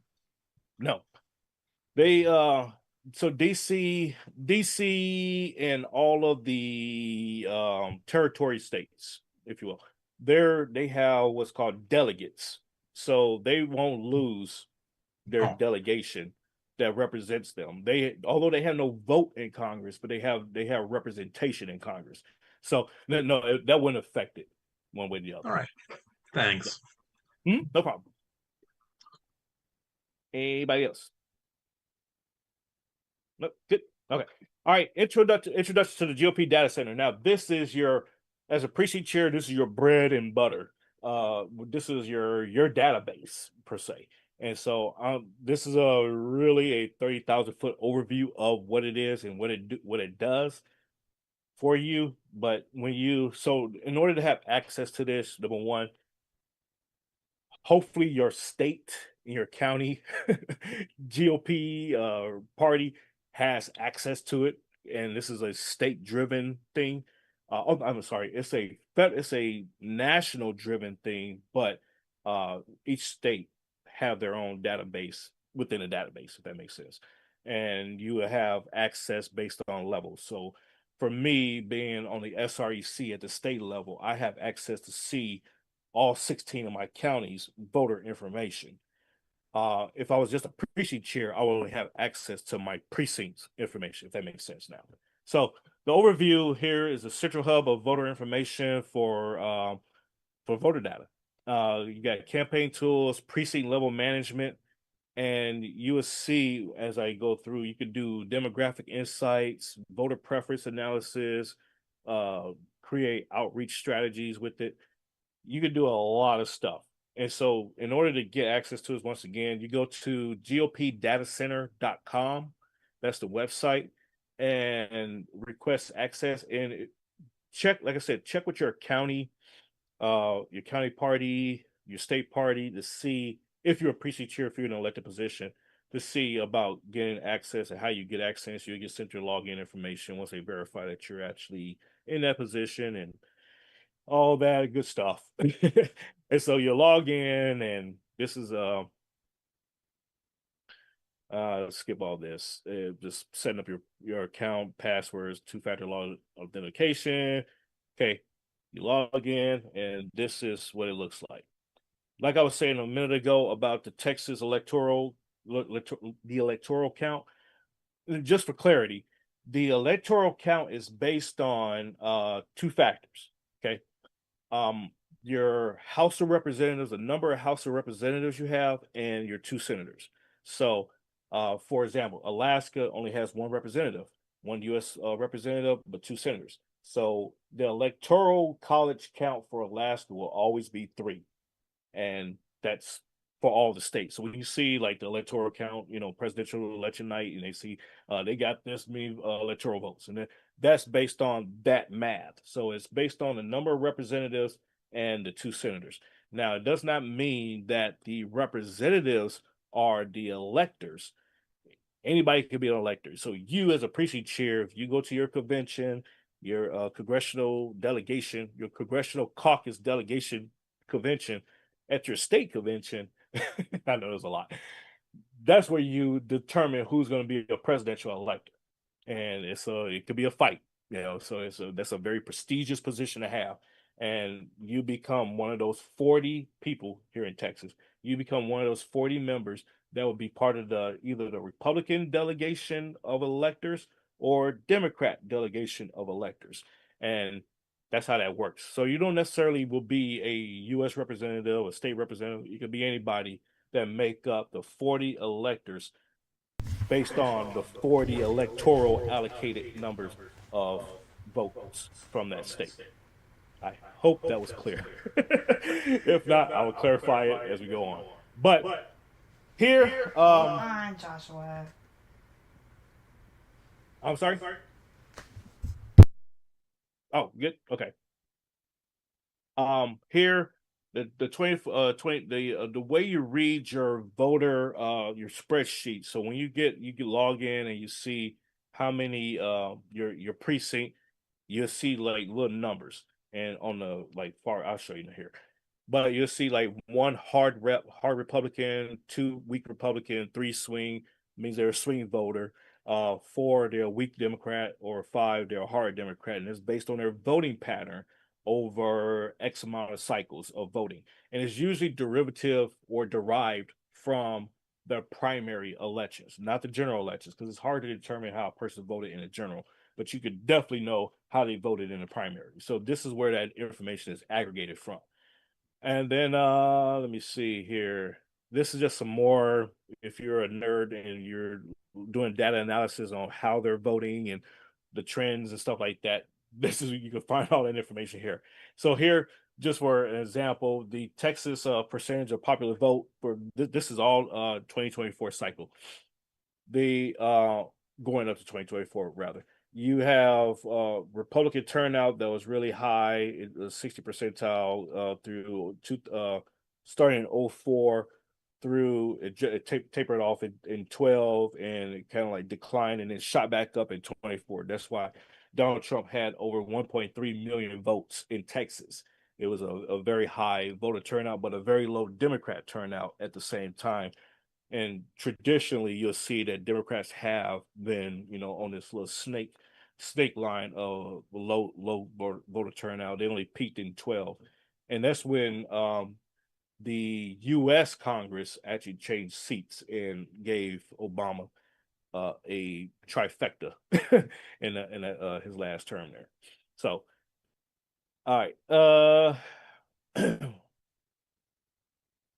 right, this is the main screen on the GOP data center. Like I said, this is a 30,000 over. I'm not going to go into like too much of the weeds, but just give you an idea of what you're looking at when you go into it. There's tutorials on here and on YouTube to see the intricacies. So don't freak out. But this is the main screen, and you see these three arrows here, basic counts. That's where you want to go as a precinct chair to determine or to pull the data for your area. So you go to basic counts, and then from there, let me move move the screen out the way. From there, you can see, oh, okay. You can see other features that you might want to engage in. You can see a geography report based on your area, like how is it broken down, like what's the most concentrated populated area. So if you want to do block walking, for example, you can see like, okay, this neighborhood here has more of a population than this neighborhood. So I want to get the bang for my buck because I only got 3 hours on a Saturday morning. Let me go knock doors on this neighborhood. Or I just want to be lazy and don't want to do that many houses. So I'm gonna go over here and knock out this neighborhood. However you want to do that. So there's different things, different voter model score report. You can that tells you how the voters in a given area. So you can select the area. It'll tell you like this area leans Republican, this area leans Democrat.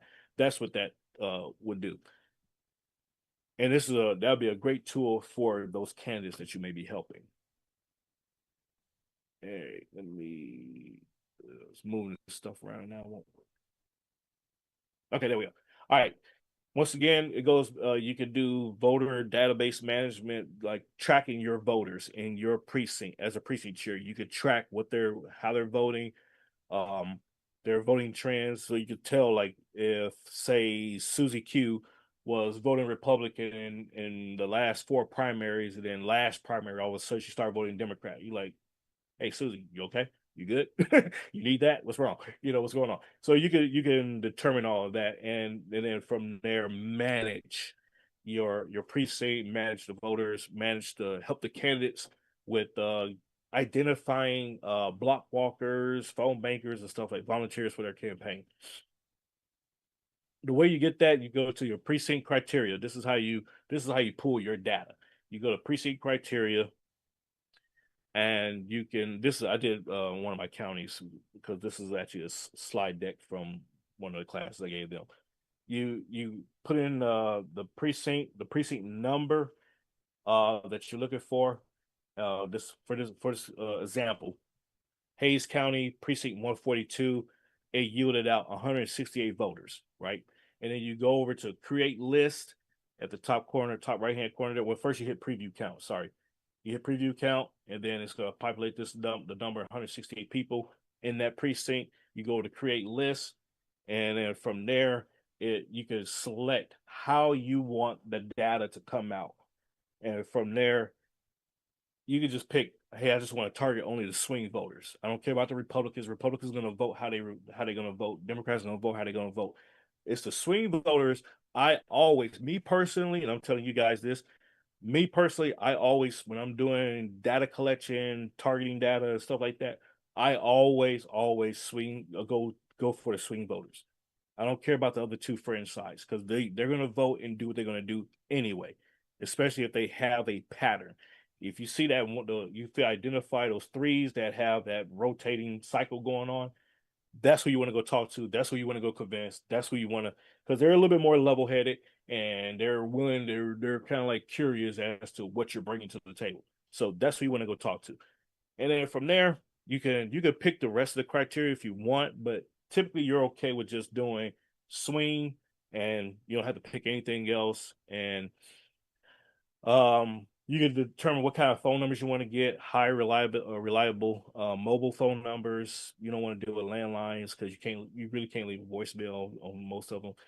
And what I do when I do phone banking, I call, it goes to voicemail, I leave a message, and then I turn around and I text them and say, hey, I just called you, just wanted to let you know, blah, blah, blah, blah, whatever's going on. And hey, feel free to call me back. And I leave it at that. At least I know I triple tapped them. I called them, I left a message, and I text them. So even if they don't check their voicemails, they know they got a missed call. So that's why I say it's a triple tap. But voter registration criteria, active. Not everywhere will yield this information, active or inactive, unregistered. It won't not everywhere have that, but you have that option if it is available to you. And then yeah, so that's all of that is just the steps. Like you put in your criteria, hit preview count, you go to the top up here. What does that say? Create lists. You can export it into different formats. So you can do it into a Word document, Excel, regular spreadsheet, or a CSV file and manipulate. A CSV file is a comma separated v something, but it's a file where you can import it into like emails and stuff like that, so you can do mass emails or mass text messaging, stuff like that. That's what a CSV file it looks just like an Excel spreadsheet, but it's formatted a little differently. So there's that. And let's see what else we got here. I know y'all ready to go to bed. Data and analytics, like I say, you could do all sorts of stuff with the GOP data center. And campaigns, targeting the voters, knowing who you want to target. Like I said, me personally, I always do threes. I don't worry about the Republicans. I don't worry about the Democrats. They're gonna vote how they're gonna vote, based on their silos of information. But those swings, they're a little bit more minimal to deal with. Crafting different strategies based on the neighborhoods that you may be going to, type of thing. You can once again monitor voter turnouts and stuff like that. Some of the stuff that it would give, if depending on how good your state and your county systems and your secretary, for us in Texas, a secretary of state manages the elections. Some states are a little different.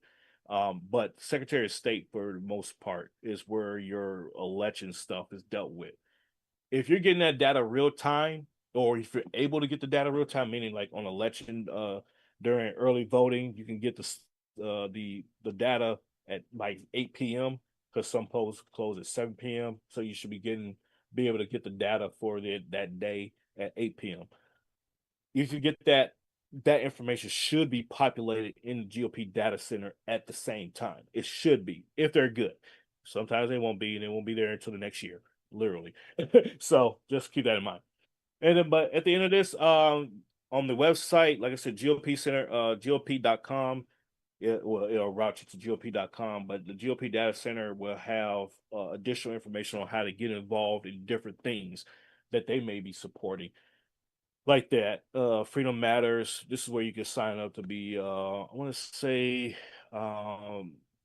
the Republican National Committee's like newsletter type of thing. That's where you can sign up for that. This was from last year, 24 National Convention. You can sign up to do the Swamp the Vote, Protect the Vote campaigns, and Make America Great Again convention information. You can watch the convention live through YouTube on the website. And we're done, folks. So hey, this is great, and it will open up the floor for questions. I know this was a long time, but we got through it.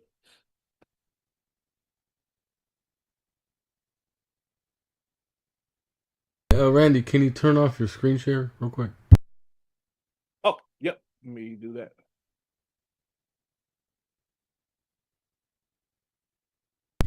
Very well done tonight, sir.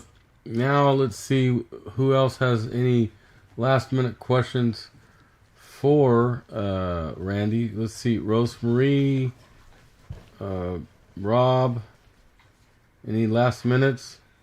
Brandy really liked your presentation. Rob, any last minutes? Brandy really liked your presentation. Thank you. That Alaska has only one representative. Yes. Now, according to their population. Now, what if Alaska doubled its population or it tripled its population? Mhm. Would the representative still only be limited to one, or would they get another representative?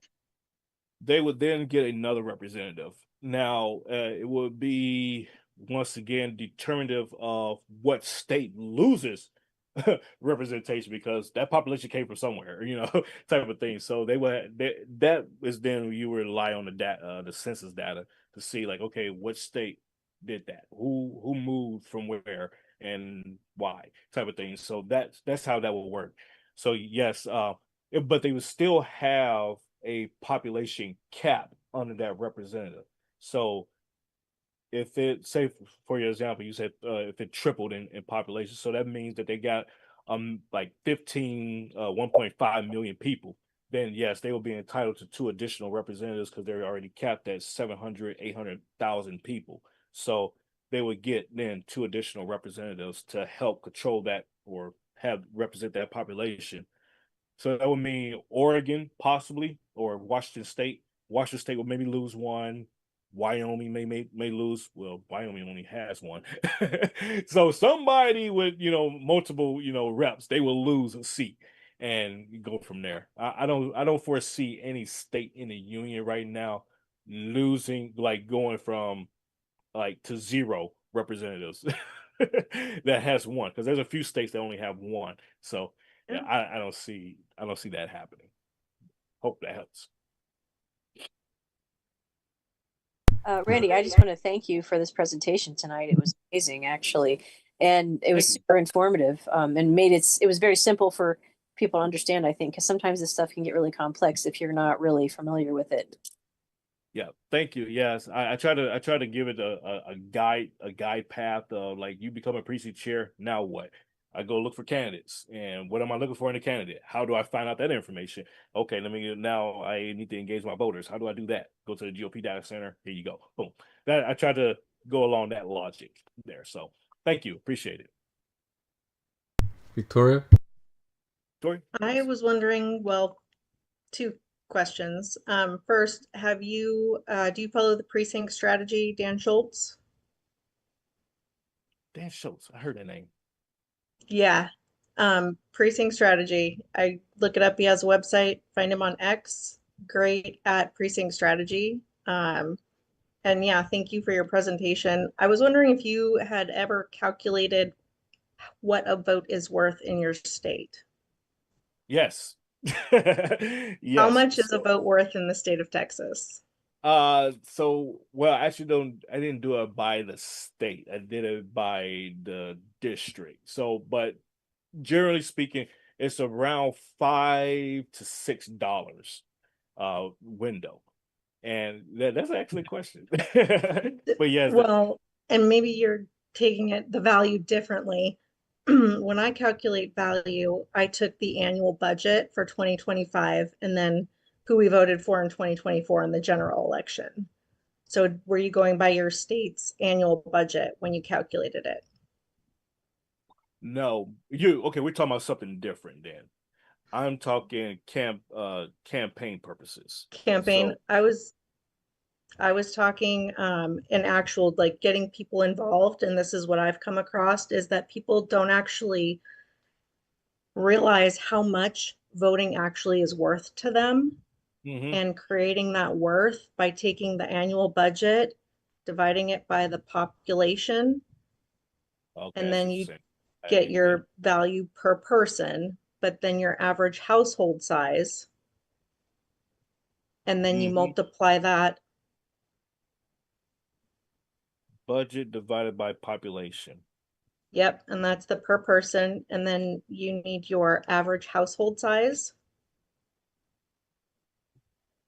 and then times however much that is how much one vote is worth. So for the state of Hawaii, our annual budget is $19.14 billion for 2025. We have close to 1.5 million people, which equates to about $13,000 per person. We have an average household size of 2.95 people per household. And in the case that I was calculating how many votes were inserted into our county election, because our county count and our state count was off, which was 19,000 ballots, that equated to $741 million. Yeah. So one vote for one household is $39,000. And then, so $39,000 is what I came out with for a household. So when you go to somebody and say, you know, you're not voting, why? You're giving up that much value in your community. Yeah. That makes sense. I got you now. So what I translate when you ask that question, what I translate it to speaking of managed campaigns. So when we determine vote count, like how many votes do you need to win? That 51% based on the population of your district type of thing, the registered voters. So we break that down by the GOTV, to get out the vote campaign. How much radio ads or TV ads we need to buy, how many the mailers, texting, all that kind of stuff. What do we need to spend to reach that voter? And so that's why I said it was about $5 per. That's why I said that it was about $5. And I appreciate your clarification. No worries. Yeah, that's what I thought. I was like, it's like $5, and I'm like, you said $5 billion earlier, so I know that can't be right. Yeah, no, our surplus, our state, I ain't gonna say our budget, but our surplus right now is $23 billion in Texas. So I don't know what the state budget is right now, but I know that it was just recently talked about that was the surplus. So, but yes, thank you for that. I'm gonna check that out. I'm actually very interested in that. Yes, Rob. Yes, Randy, I thank you for your presentation. It was very informative.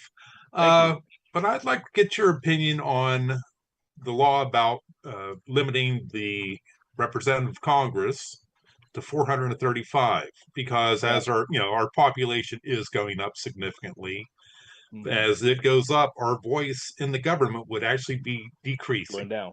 Yes. I hate it.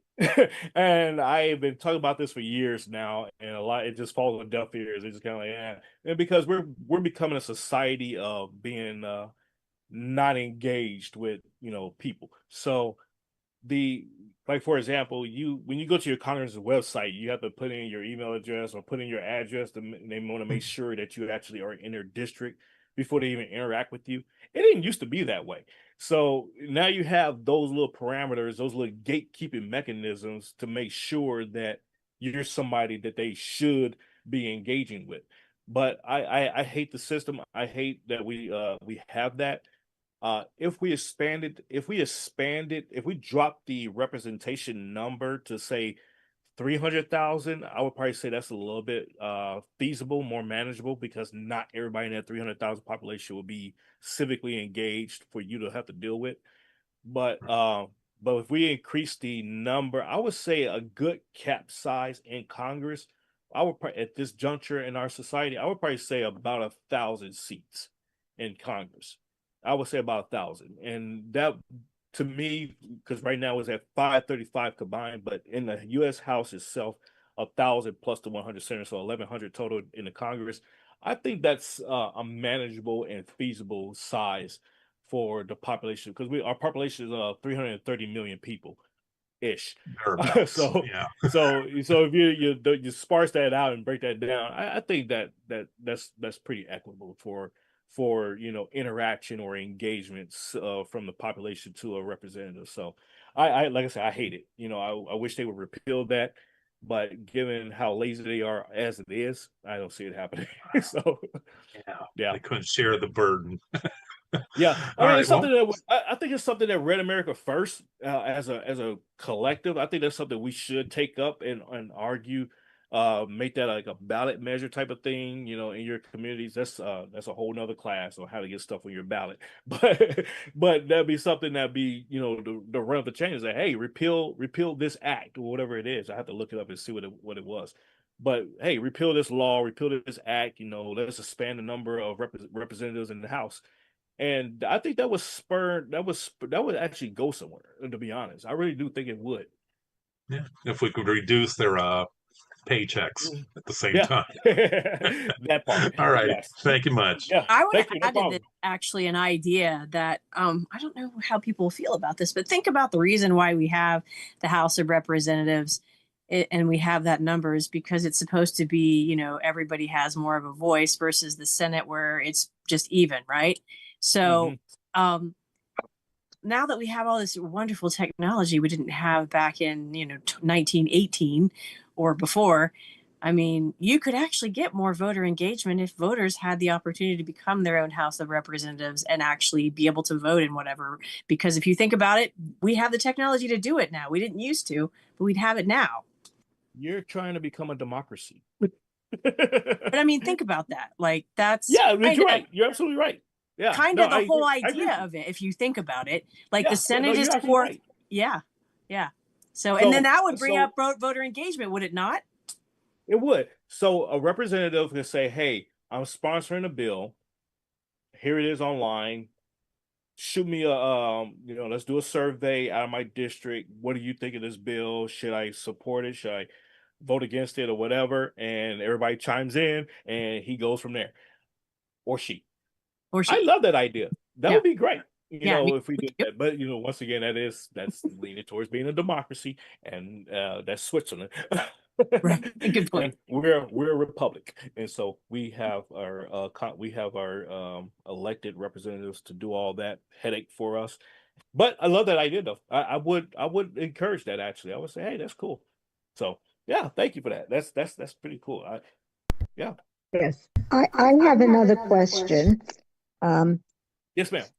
Let's say we get another state. It's added to the United States or two states, whatever. Each of those states would then have two senators and for each of those states. So the Senate, Correct. the number of the Senate would go up. Now, Correct. the House of Representatives then would have to increase as well, wouldn't it? Because No. of the No. well, I know where you're going with it, but go ahead.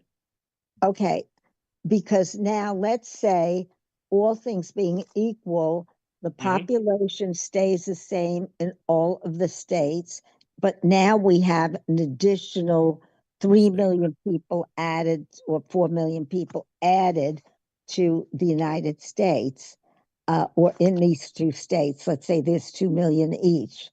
Wouldn't they have to have representatives for each of those 2 million each? And wouldn't the House of Representatives then have to have an increase in the House of Representatives in number? No, that's why I said that. Because currently the territories have delegates, so they're already part of the makeup of the House of Representatives number for the most part. Now the Senate side, they will increase in the actual seating chart. They will increase, but the U.S. House, if they add a state, depending on how many states they add, actually, they could end up adding more seats, but they're also included into the United States Census data too. So that's why I said no, because they're already accounted for. So even if they became a state, their title would go from a delegate to a representative at that point. So yeah, I'm thinking in the terms of Greenland or Canada or whatever. yes, yes, Canada 51. Yeah. Then yes, it would. They would have to. I would think they would have to do that, but I'm sure they would just, if in order for them to keep the cap, they would just raise the number of representation, the number of the population for the representative. Yeah, I understand where you. Yeah, that's that would subsequently end up happening. Is like, okay, well, we need to pull representatives numbers down from the states, so you will increase in how many people you represent, so we can supplement that new state having seats. That's what. So rather Unless than 350,000 people, you might go up to 550,000 per state. Right. I understand where you're going with that. Yep, exactly. Yeah, that's why we need to get rid of that law, because that's just crazy. Yeah. Thank you very much. You're very welcome. Very welcome. Hey, Magaso. Hey, Randy. Well, following up on that question by Rosemary, on the same lines that you talked about the balancing act of population before. So Marco Rubio came out and said there's 55 million visas under review. And if they're not in Mhm. alignment, 55 million people would be deported, along with the current deportation. Yeah. So I saw that too. It wouldn't affect depending on where that concentration, where that 55 million is coming from, or 65 million even. It would depend on where that's coming from. Because then number one, are they included in the census data? That's number one. They're because technically, if you're not a U.S. citizen, you shouldn't be counted in the census data for the purpose of apportionment in Congress. You're not supposed to be, but some states did it apparently. So it's just getting through those weeds. But if they're non-U.S. citizens, they should not be counted in the apportionment data for Congress. They can be accounted for in the overall sense of saying like, hey, there's 400 million people in the United States, but out of that 400 million, there's 330 United States citizens, if that makes sense. So there's different data sets being utilized. So for those 55 million people, if they lost their visas and all the illegal immigrants in the country got kicked out, should it change the representation number in Congress? It should not technically, but will it? Yes, because then we would have a more accurate picture of who is actually United States citizens and not being erroneously counted in the numbers, if that makes sense. Yeah, thanks.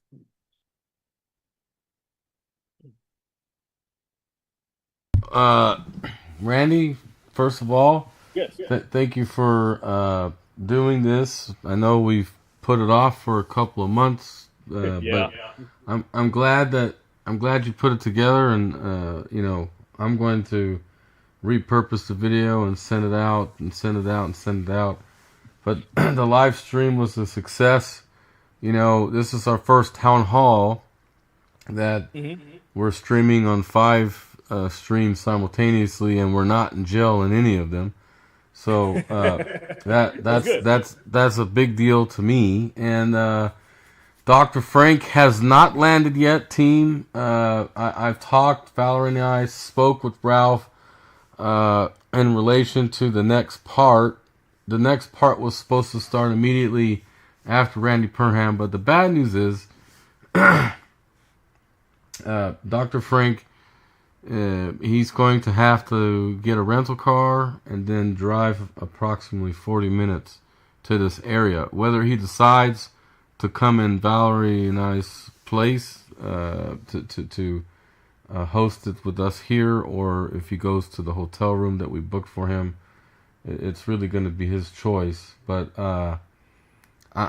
it's going to be super late. Now, Ralph is aware about this. He's in Atlanta at the moment, but this is a big deal about Hawaii. So Susie and Victoria and Megeso, rally your Hawaii team members and get them ready. We're going to do the intel round right now.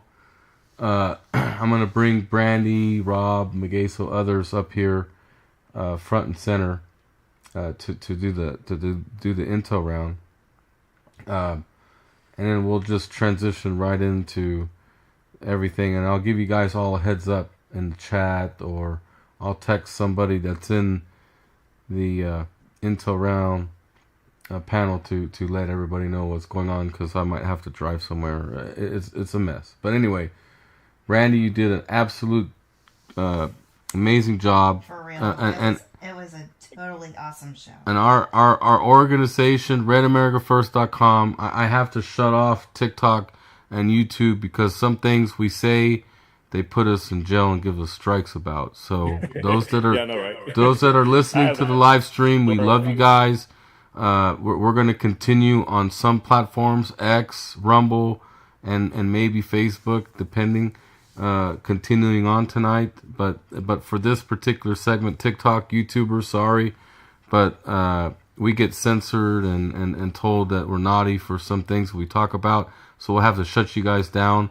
So go to RedAmericaFirst.com. We're growing a resiliency pillar where Americans all over the country that have the will to help in an emergency disaster response or just any situation. Emergency equipment, tractors, chainsaws, backhoes, or again, just you want to volunteer and help, or if you have a ham radio, that this pillar is going to network with patriots all over the country. So when something like this happens, the pillar leader will be engaging with those state leaders to try to help and support those issues. RAF is providing a lot of different solutions. It's taking some time, but ultimately we cannot rely on our government anymore to help us in situations where a neighbor or someone down the street or someone in the next town that has capability to help out will have the will and is willing to help out. We're going to provide solutions like this. Okay. We also have our national bug tracking system where you can log an issue that's going on at the local level. It gets flowed up to our state leaders and then to our corruption leader, Megeso. And then we also verify and validate that it's a real issue. And then we put resources on it. Do we find a Red America First candidate? Goes through, Randy Purham's organization. Get them spun up, get them trained, get them the candidacy and the consulting that they need, and let's get them elected. Right? We're going to have an election. We're going to have an election pillar team leader soon. Right? I have some names, and maybe we make that deal with Dr. Frank. We have a lunch with him tomorrow before he goes speaks at an event this weekend that we're also invited to go attend. But Valerie and I are slammed. But either way, our organization is a place for Americans to have their voice heard, for Americans to share what's really going on in their local area, and to share anti-agenda stories throughout the country and build a network of people that we trust. We're also competing with Angie List. We're going to build a network of small businesses and businesses that are anti-woke. So if you did not hear what Cracker Barrel did, we're going to discuss that in the intel round tonight. But I love you guys. Randy did an absolute amazing job, and I expect all pillar leaders to come to the table with material like this so we could share what's going on in these different pillars and update all our members of the progress that we're making. We love you guys. We're going to continue on to the intel round. Randy, hats off to you. Bravo Zulu. Hua to you. Okay. So I'm going to bring up. Yeah, no problem. We're going to bring. You can stay in the intel round, but I'm sure you're tired, my friend. But you're welcome to stay. Yeah, I gotta go to work in the morning. So, hey, I'll talk to y'all later. I'll see y'all hopefully next week or so. Y'all be safe, and thank you again. This is a total pleasure. I love doing this kind of stuff. Well, we love you, brother, and you stay safe. It's not the 60s, 70s, or 80s anymore out there. Okay. Yeah, I know, right? Yeah, you too. Y'all be safe. God bless y'all. So that was Randy Purham, our pillar leader for candidate consulting and also training. So I'm going to put up some people that have their cameras on up here at the spotlight. I don't have any particular agenda tonight in the intel round other than, let's talk about what pressing needs and matters you guys want to bring up at the national level. Quickly do a roundtable with who's on state to state. I'm going to take off the mute law so you guys could chat freely. But let's be very cognizant that we're still live on some platforms. In fact, before I even begin, let me shut off TikTok and YouTube right now before I forget.